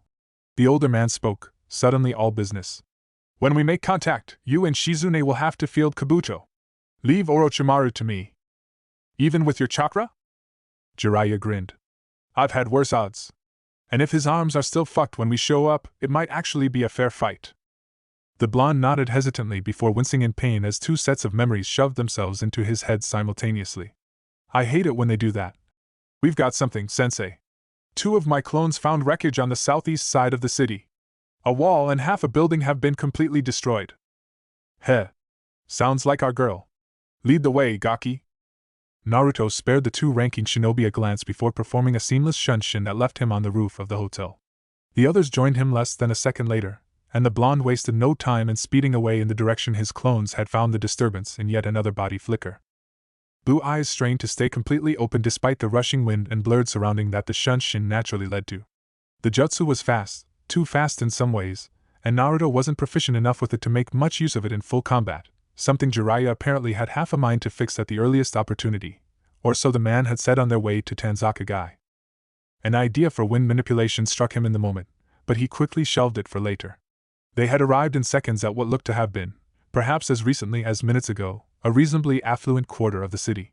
Civilians were crowding the rubble frantically, searching for anyone who might have been unlucky enough to get caught in the crossfire. Yup, that's Tsunade's work all right, Jiraiya declared, taking in the destruction. Looks like they took things outside the city to the south, if the direction of the damage is any indication. I'll take point on this one, Naruto. The Sannin took off quickly, following the trail of rubble into the countryside with Shizune hot on his heels. Naruto spared one last glance at the floundering civilians before following suit. He powered himself to run even with Shizune a few moments later. Her face was creased with worry, undoubtedly for her master's well-being given the signs of a fight left over in the city. He'd have to let her lead if it came to a fight. She'd been under Tsunade's tutelage for over a decade. If the final Sannin was even half as good a sensei as Jiraiya was, she'd be a force to be reckoned with on the battlefield. A snarl split his lips at the prospect of paying Orochimaru back for the crimes he'd committed against his home.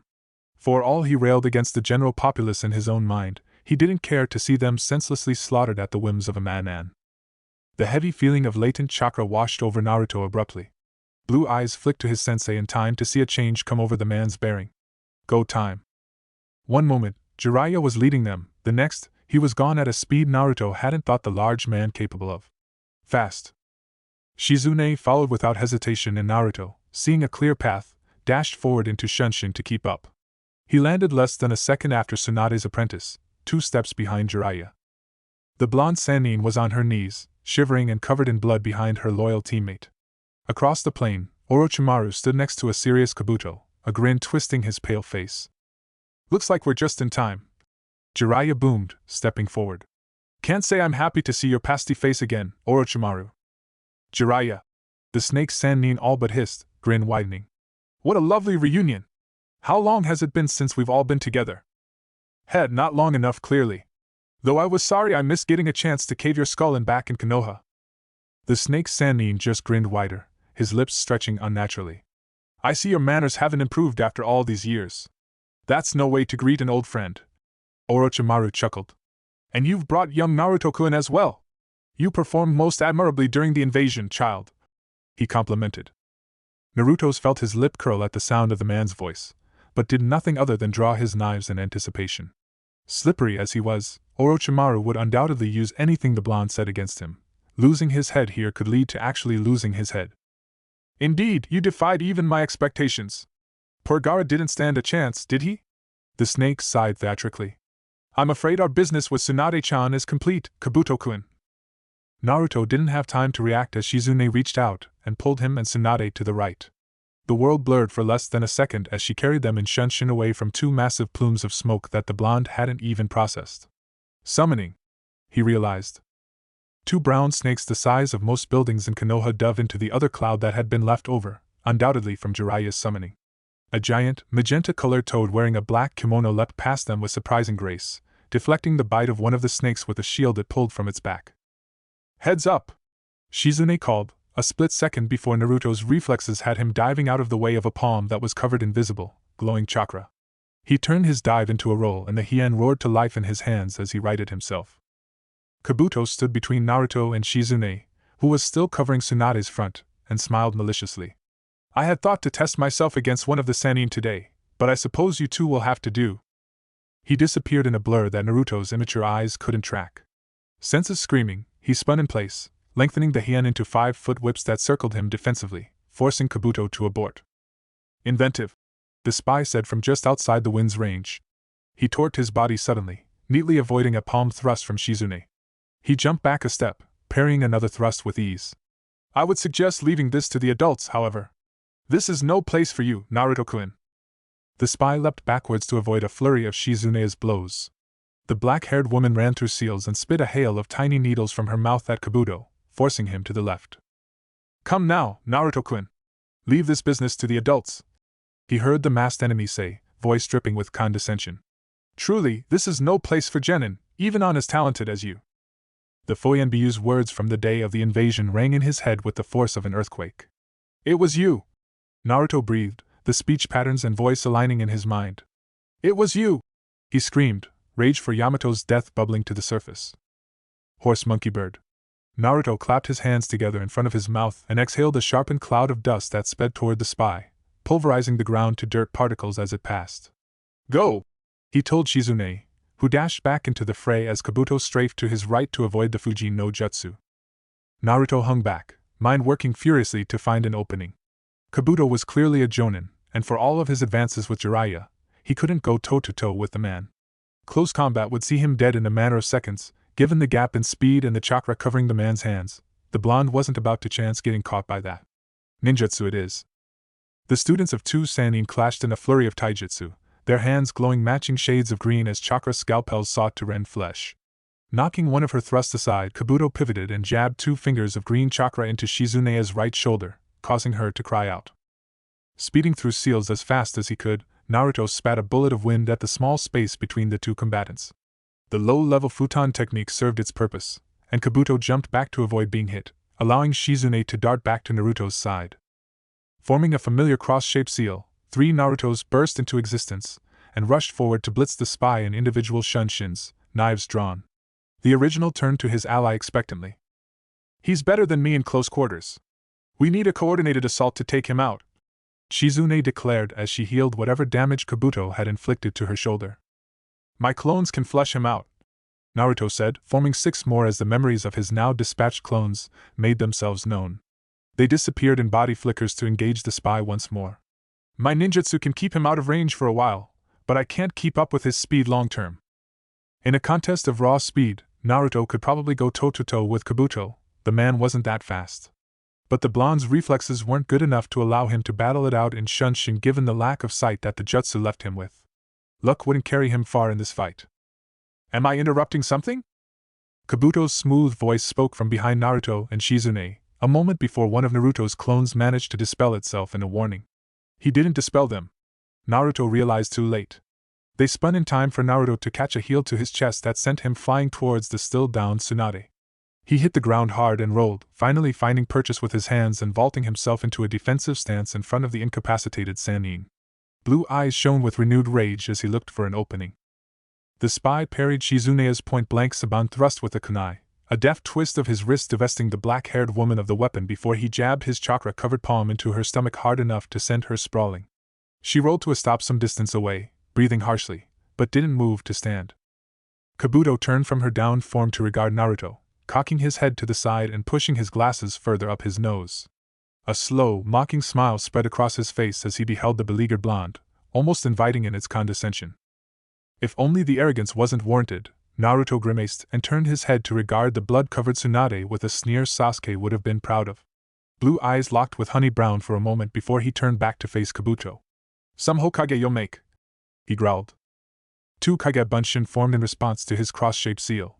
Cover me, he bid out, and rushed forward toward Kabuto's waiting form.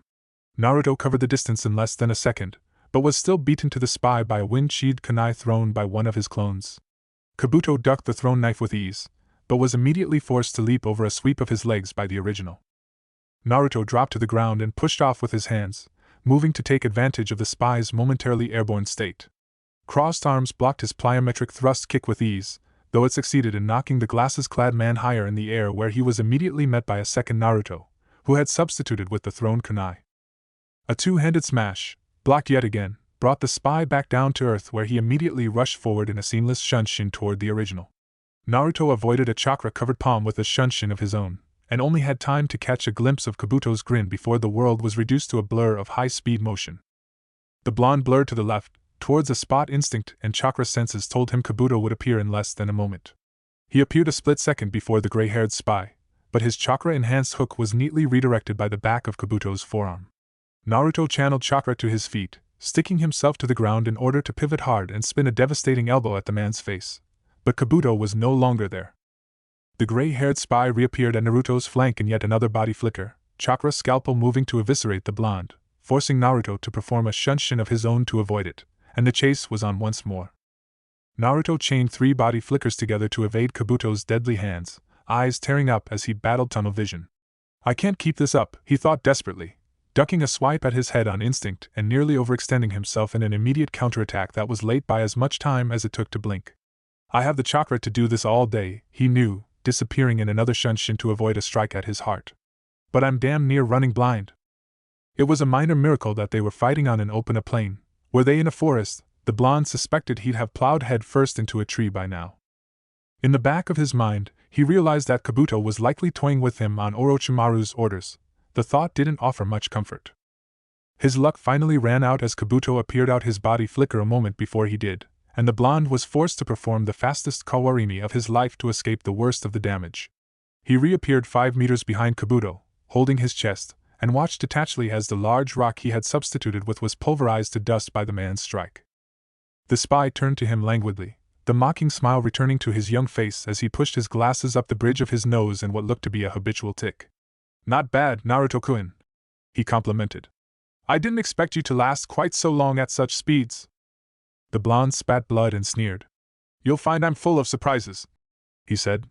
Kabuto's eyes widened in sudden realization, and the spy deftly leapt over a thrown Fuma shuriken one of Naruto's clones hurled at his back.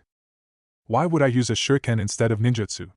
He wondered even as a second shuriken appeared from the shadow of the first, causing Kabuto to roll right to dodge it. The first angled through the air and implanted itself in the ground directly to Naruto's left before exploding in a puff of smoke to reveal another one of his clones.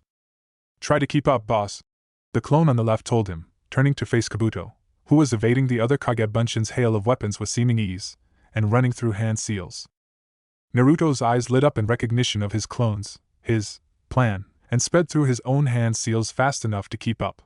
I even surprise myself sometimes. Katon, Gokake no Jutsu. Futon de Tapa. The resulting firestorm wasn't nearly as massive as his Kyuubi and Anbu-aided effort back during the invasion, undoubtedly his clone's inspiration for the combo, but it was still far more impressive than either of the 2 C-ranked jutsu could have been on their own. The wall of flame covered the distance between the 2 Narutos and Kabuto in the blink of an eye, obscuring the spy from view. The memories of the clone that had thrown the shuriken hit Naruto's mind, alerting him to Kabuto's movements. 4 seals found Naruto dropping into the earth beneath his feet using the first Doton technique Jiraiya had bothered to teach him. Being beneath the earth was an odd feeling, but he could easily make out each footfall. Jiraiya and Orochimaru's summons were clearly still clashing some distance off, and the rapid footfalls indicative of a shunshin were quickly approaching his remaining clone. The clone strafed backwards from the spy's offensive, and Kabuto gave chase swiftly. Now! Naruto erupted from the ground, gripping his wrist as his chakra began to whirl, racing forward in a shunshin at Kabuto's exposed back. The spy whirled around at the last moment, eyes wide, and Naruto relished the momentary surprise on the treacherous man's face as the Rasengan impacted his chest. The blonde felt a light tap above his heart but paid it no heed as the spiraling sphere ground into Kabuto before detonating in a blinding flash that sent the man hurtling backwards and into a boulder some meters away. He grinned as the final clone dispelled itself, spitting blood from Kabuto's earlier strike to his chest. Get up from that one, fucker! Naruto turned from the form of the downed spy to face the ongoing battle of summons some distance away, taking in the devastation with a glance. Jiraiya's horned toad looked to be locked up with the twin brown snakes Orochimaru and Kabuto had summoned, one pinned beneath its Susumuda while it fended off advances from the other with its shield.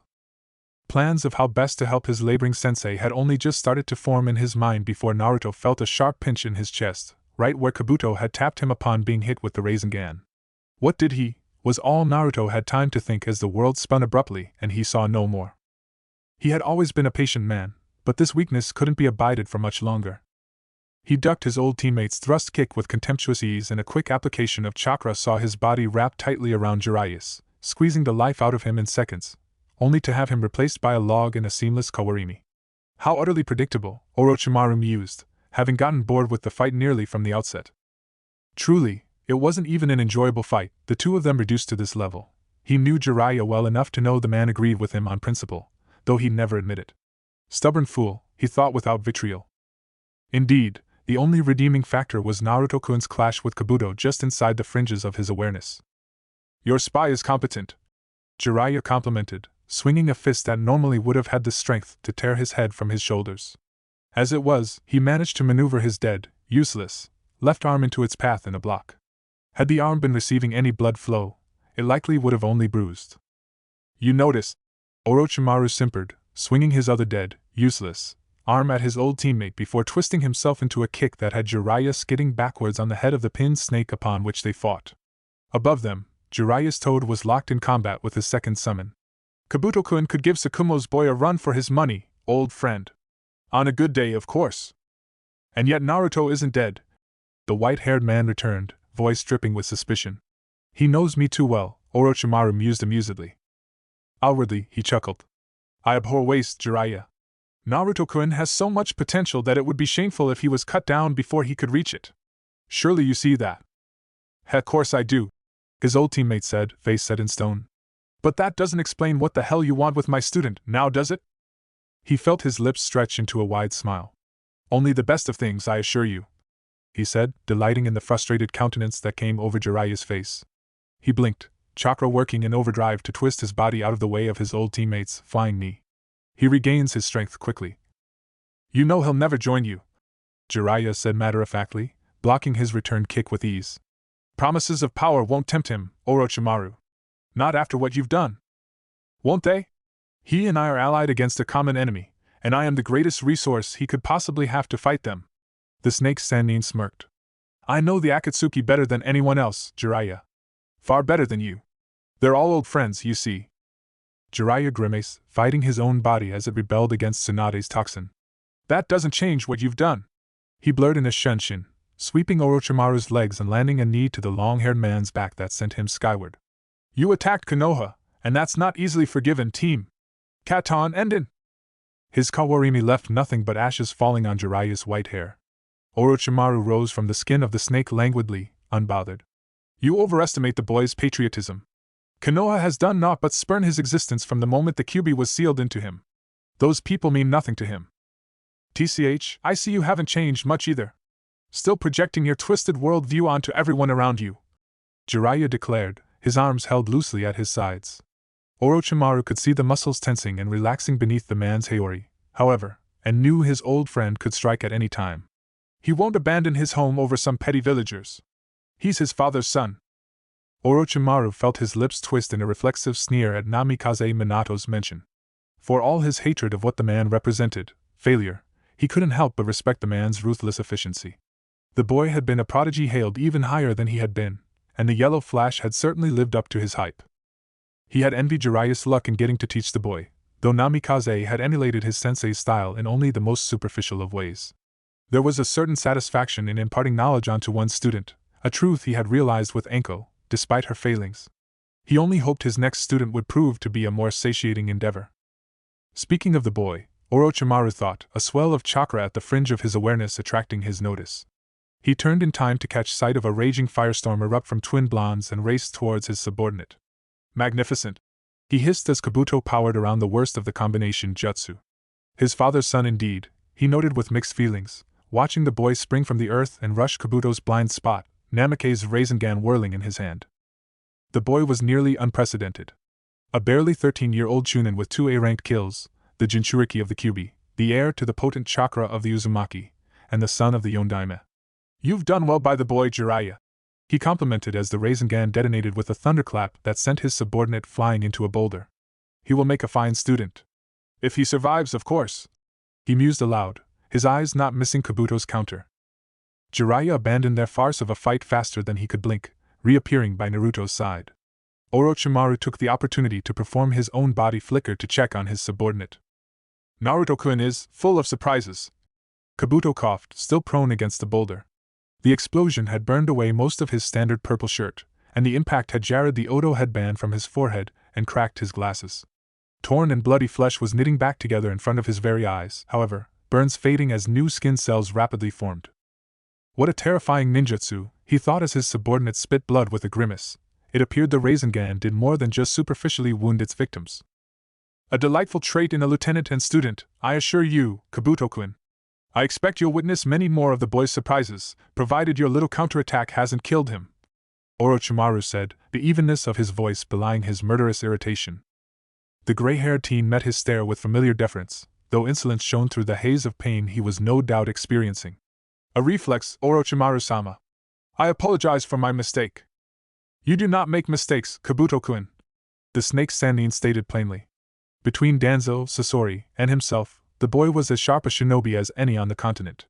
I hope, for your sake, that this little experiment of yours turns out how you expect it to. Kabuto smiled demurely as he gingerly rose to his feet. It appears Tsunade has recovered, was all he said. Indeed. Orochimaru turned to see his two teammates, and Shizune huddled over the young Chunin's form. Tsunade's hands glowed green as she worked desperately to undo any damage that Kabuto had inflicted. The snake Sannin felt the lingering irritation at his subordinate's test fall away as Naruto visibly twitched under his teammate's expert attentions. What, exactly, did you do to the boy? He asked, curious. Kabuto hesitated, clearly uncomfortable with the sight of the very much alive Chunin in spite of his own actions. Testing a hypothesis, I severed his aorta, Orochimaru-sama. Orochimaru felt his eyes widen at the implications. A severed aorta would see the victim dead in less than 10 seconds as the brain stopped receiving blood from the beating heart. Naruto had been prone for nearly a minute, and Tsunade, as gifted as she was in healing ninjutsu, could not reverse death. Well now, he started, lips parting in a smile that hurt his cheeks to sustain even as his teammates turned as one to face him, wrath written across their faces. I think, Kabuto-kun, that things are about to get interesting. He came to as if he had simply been awoken from sleep in the morning.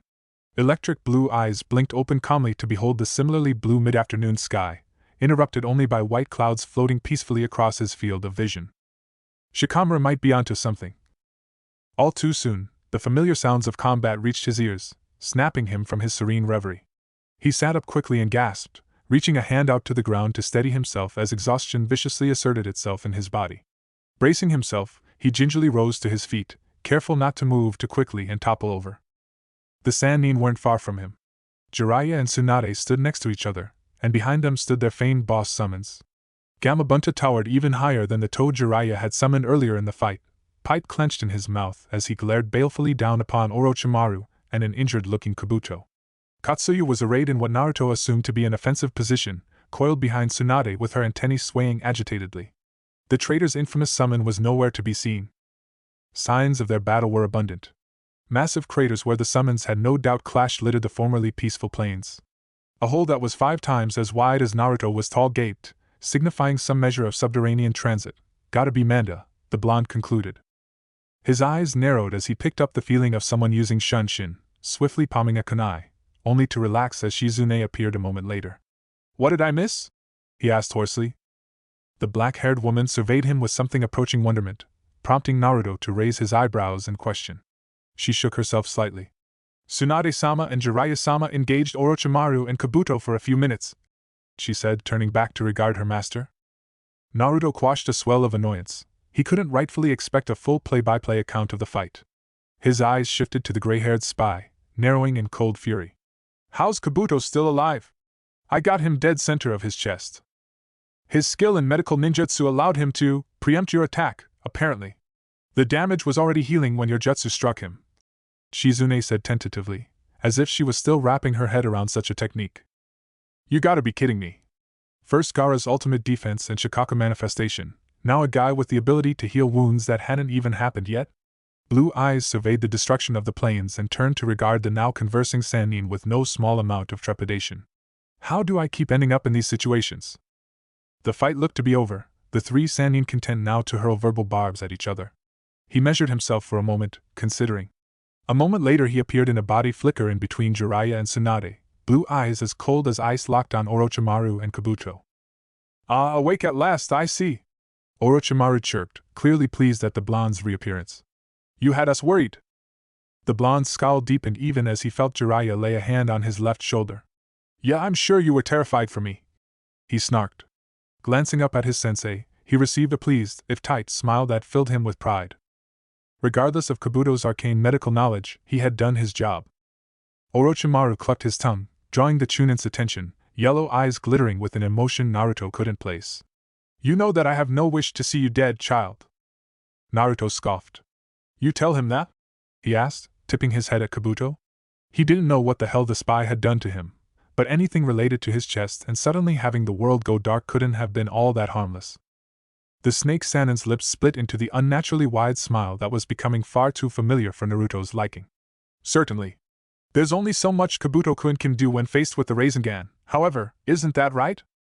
Quite, Orochimaru-sama, the teenage spy said with none of his usual smugness. It appeared the fight had taken its toll on him. A truly terrifying technique. Minato was quite the genius, wasn't he, Jiraiya? Orochimaru asked rhetorically.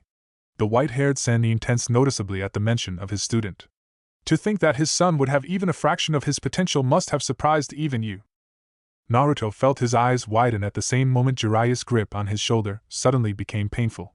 Beside them, Tsunade visibly flinched. How does he know? Across from them, Orochimaru chuckled cruelly.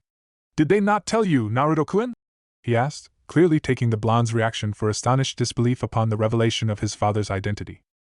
Sly fucker, Naruto thought, Jiraiya's teachings about looking underneath the underneath rising to the surface even as he remembered the snake Sanin's offer of allegiance. Orochimaru hadn't made a secret of wanting Naruto's loyalty back during the Chunin exams.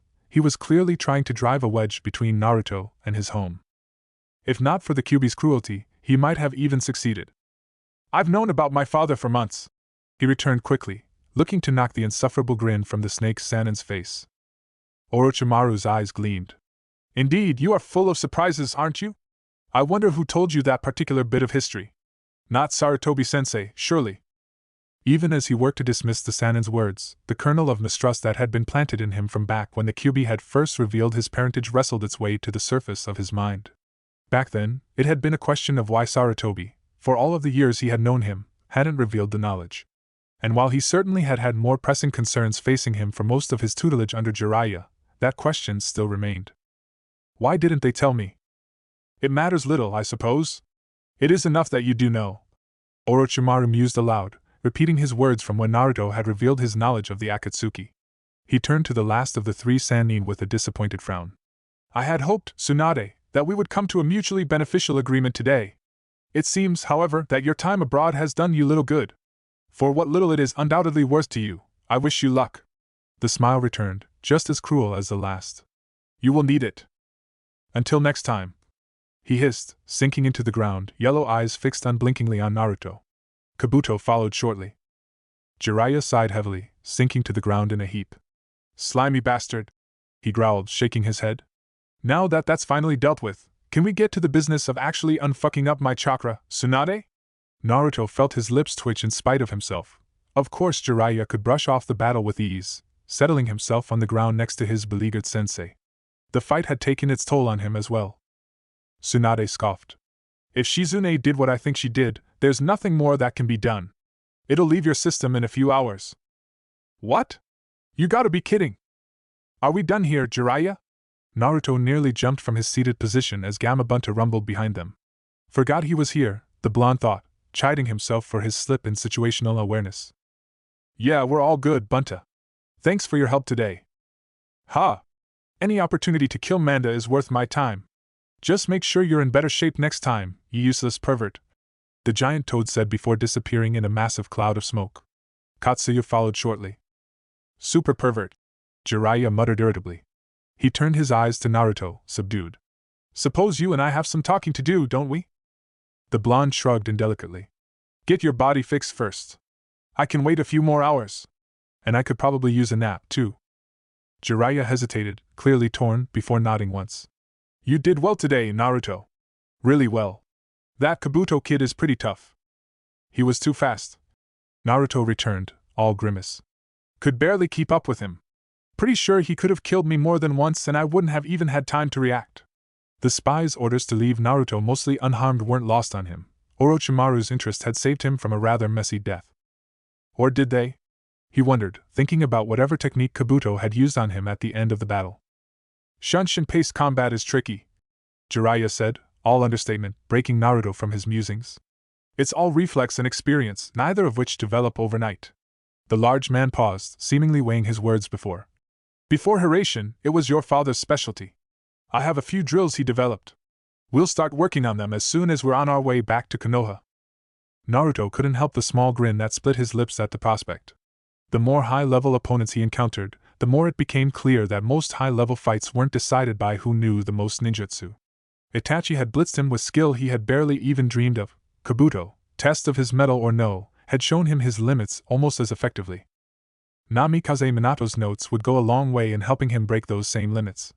And he already had an idea of how he might be able to speed the process along. What about her? The blonde asked, jerking his head in the direction of the quietly conversing Tsunade and Shizune. We did have a mission here. Who's Tsunade? Let's see. Hey, Haim. You coming back home with us or nah? The blonde Sannin glanced their way, amusement dancing in her eyes. Honey brown locked with electric blue, and for once Naruto didn't feel unsettled. Hell, looks like it, she said quietly. Jiraiya boomed a laugh, slapping Naruto on the back. Well, there you go, kiddo. Mission accomplished.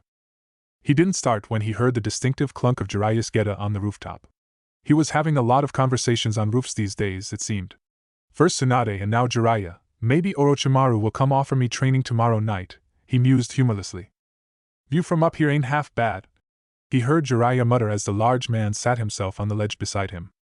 Doesn't suck, he said, quoting one of Ino's favorite phrases. Jiraiya didn't bother responding and Naruto didn't bother prompting him. They both knew exactly what this talk was about.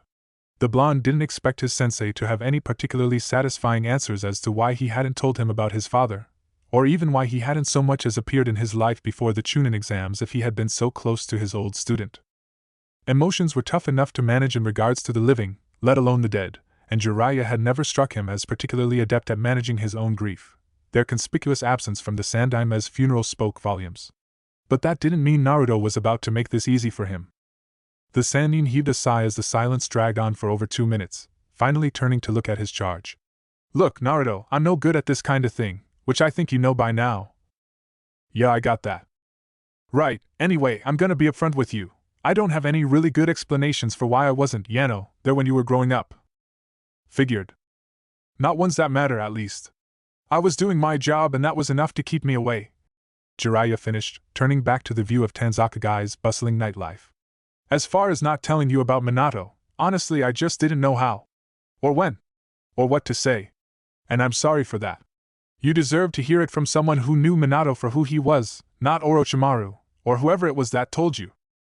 Naruto debated letting him know that it was the Kyuubi who had deigned to reveal his lineage, but bit his tongue at the last moment. Aside from opening the can of worms that was the Kyuubi's ability to draw him into his own mind from time to time, which I should probably deal with at some point, the knowledge would likely only make Jiraiya feel worse about the whole situation. I'm not really mad. He finally spoke. I was mad when I first found out, but that was a while ago. The old man had his reasons for not telling me, and you were off doing whatever it is that you do. But it's the past, and you can't change it. I do want to know why, though. Why what? Why the fuck no one told me, you fucking lecher? Why didn't the old man tell me? He asked instead, reining in his emotions. Jiraiya regarded him, a blank mask for a moment, before. Minato was on track to be the strongest shinobi in history. Stronger than Sarutobi-sensei, stronger than the Shodai and the Naidame. He was damn near perfect as a ninja. The Sannin turned back to watch the cityscape. Iwa hated him for what he did in the Third War, but the rest of the world was just scared of him. Hiraishin made him a ghost. He could flash in, kill you, and be gone before the person standing next to you even knew what happened. If he touched you, you were as good as dead. If one of his kana was near you, you were as good as dead. Sensei always lamented his death, wondering what world he could have created if not for the Kyuubi. I did too for a while. But sometimes I wonder if it might have just led to more war. His existence was a threat to every village on the continent, and being Hokage might have just made the others ally in an attempt to remove that threat. Naruto felt goosebumps break out across his skin, his mind connecting the dots and understanding the nature of the secret in an instant. If other villages knew who I was, they'd have killed me. His potential as Namikaze Minato's son would demand nothing less from them, Naruto knew. I'd probably do the same in their position, he realized. They'd have tried, at least, Jiraiya confirmed. And even if they failed, your life would have been reduced to complete isolation for your own safety. That's no way to live. The blonde shuddered. Even the barely restrained anger and distaste the villagers had for him was preferable to solitary confinement. So Uzumaki it was. Jiraiya nodded. Your mother's clan was a much better option. Kushina was a good kunoichi, the Uzumaki a strong clan at one point, but the world could very easily overlook a lone Uzumaki if they found out about you. A namikaze, not so much, Naruto stated. Got it in one. What was he like? He asked, more curious than he had ever been even as he tried to process just the kind of ability the man must have possessed to inspire such fear. No wonder Orochimaru is so dead set on me working for him. If I can be a fraction as good as he was, I'd want to train me too. Focus, the Sannin said without hesitation. I've never met someone who had his drive. Not even Orochimaru. He had his light-hearted moments, don't get me wrong, but they were few and far between the older he got. I think he knew just how talented he was and wanted to reach that peak more than anything. It's about finding and breaking your upper limit. Asuma's words in Wave Country rang loud and clear in Naruto's ears. The blonde cocked his head to the side. And my mom? If he was that focused, I can't see him really settling down and having a kid. Unless he was like Sasuke, he thought with some distaste. His friend spoke often enough about wanting to restore his clan, but Naruto knew well enough that was a tangential goal. It was all part of the plan, but held little true significance. Minato saved her life when they were around your age now. Kushina barely let him out of her sight after that. As he got older, your mom was the only one who could calm him down. Jiraiya shook his head fondly. Pretty sure she was the one who kept him sane all during the Third War. A foreign warmth spread through Naruto at the idea of his mother, a smile taking over his face. Jiraiya, noticing, clapped the blonde on his shoulder. She was a hell of a woman, he said quietly. Naruto nodded, basking in the warmth of thinking about his parents for a long moment before he forcefully withdrew himself. He knew from personal experience how easy it was to get lost in fantasy. He'd have time enough for that back home in Konoha. And what were you doing all those years when I was a kid? He asked, refocusing on the reason why he was having the conversation at all. Espionage. Jiraiya returned with some of his usual swagger. At Naruto's deadpan expression he elaborated. A lot of what I deal with is classified A rank and above, but I've been primarily in charge of Konoha's foreign intelligence since the early part of the Third War. It didn't reek of his usual bloviating, and Naruto felt both eyebrows rise. He had known Jiraiya was a well-respected shinobi for his combat prowess, but running a network that kept an entire hidden village in the loop about the rest of the world was a big ask. Any lingering anger at the man not being present in his childhood vanished as the scope of his sensei's job was made apparent. Being in charge of that and trying to take care of a child in any way, shape, or form would have made life infinitely more difficult, and duty always came first. And doesn't it always, Naruto thought. His father was likely the greatest example of that. How'd you get that job? The blonde asked, curious about his sensei's past. Hatake Tsukumo killed himself. Ah. That'll do it, I guess. Yeah, so you're sure you're not mad? Jiraiya pleaded. Naruto snorted. Yeah, I'm sure. I dunno, I don't like it, but from what you said both you and old man Sarutobi had pretty good reasons for what happened. And it's not like I can change it anyway. I'm glad I at least know why now. That's a mature outlook, the Sannin commended. It'll serve. Here's to hoping. A comfortable silence settled on them for a few minutes as Naruto digested everything he had been told. He had always heard that the Yondaime was legendary, but to hear it in such plain detail was startling. All of a sudden his stated goal of surpassing his father seemed a bit more dubious. You really were a badass, weren't you, Dad? He'd have to find out more about what Jiraiya did as well. From what he could tell, the lifestyle looked to be nearly perfect, once one got over the responsibility of the position, of course. He traveled the world in a way that few, if any, shinobi got to. The idea of not being confined to Konoha proper was more than slightly appealing to Naruto. Being able to serve the village and protect his friends without having to deal with all the villagers on a regular basis was a tantalizing thought. Freedom. With pay. So, if you're really not mad, Jiraiya began, snapping Naruto from his thoughts. A shit-eating grin was plastered on the man's face that immediately had the blonde on edge. I suppose now is a good time to tell you that your parents made me your godfather. I'm gonna kill you, sensei.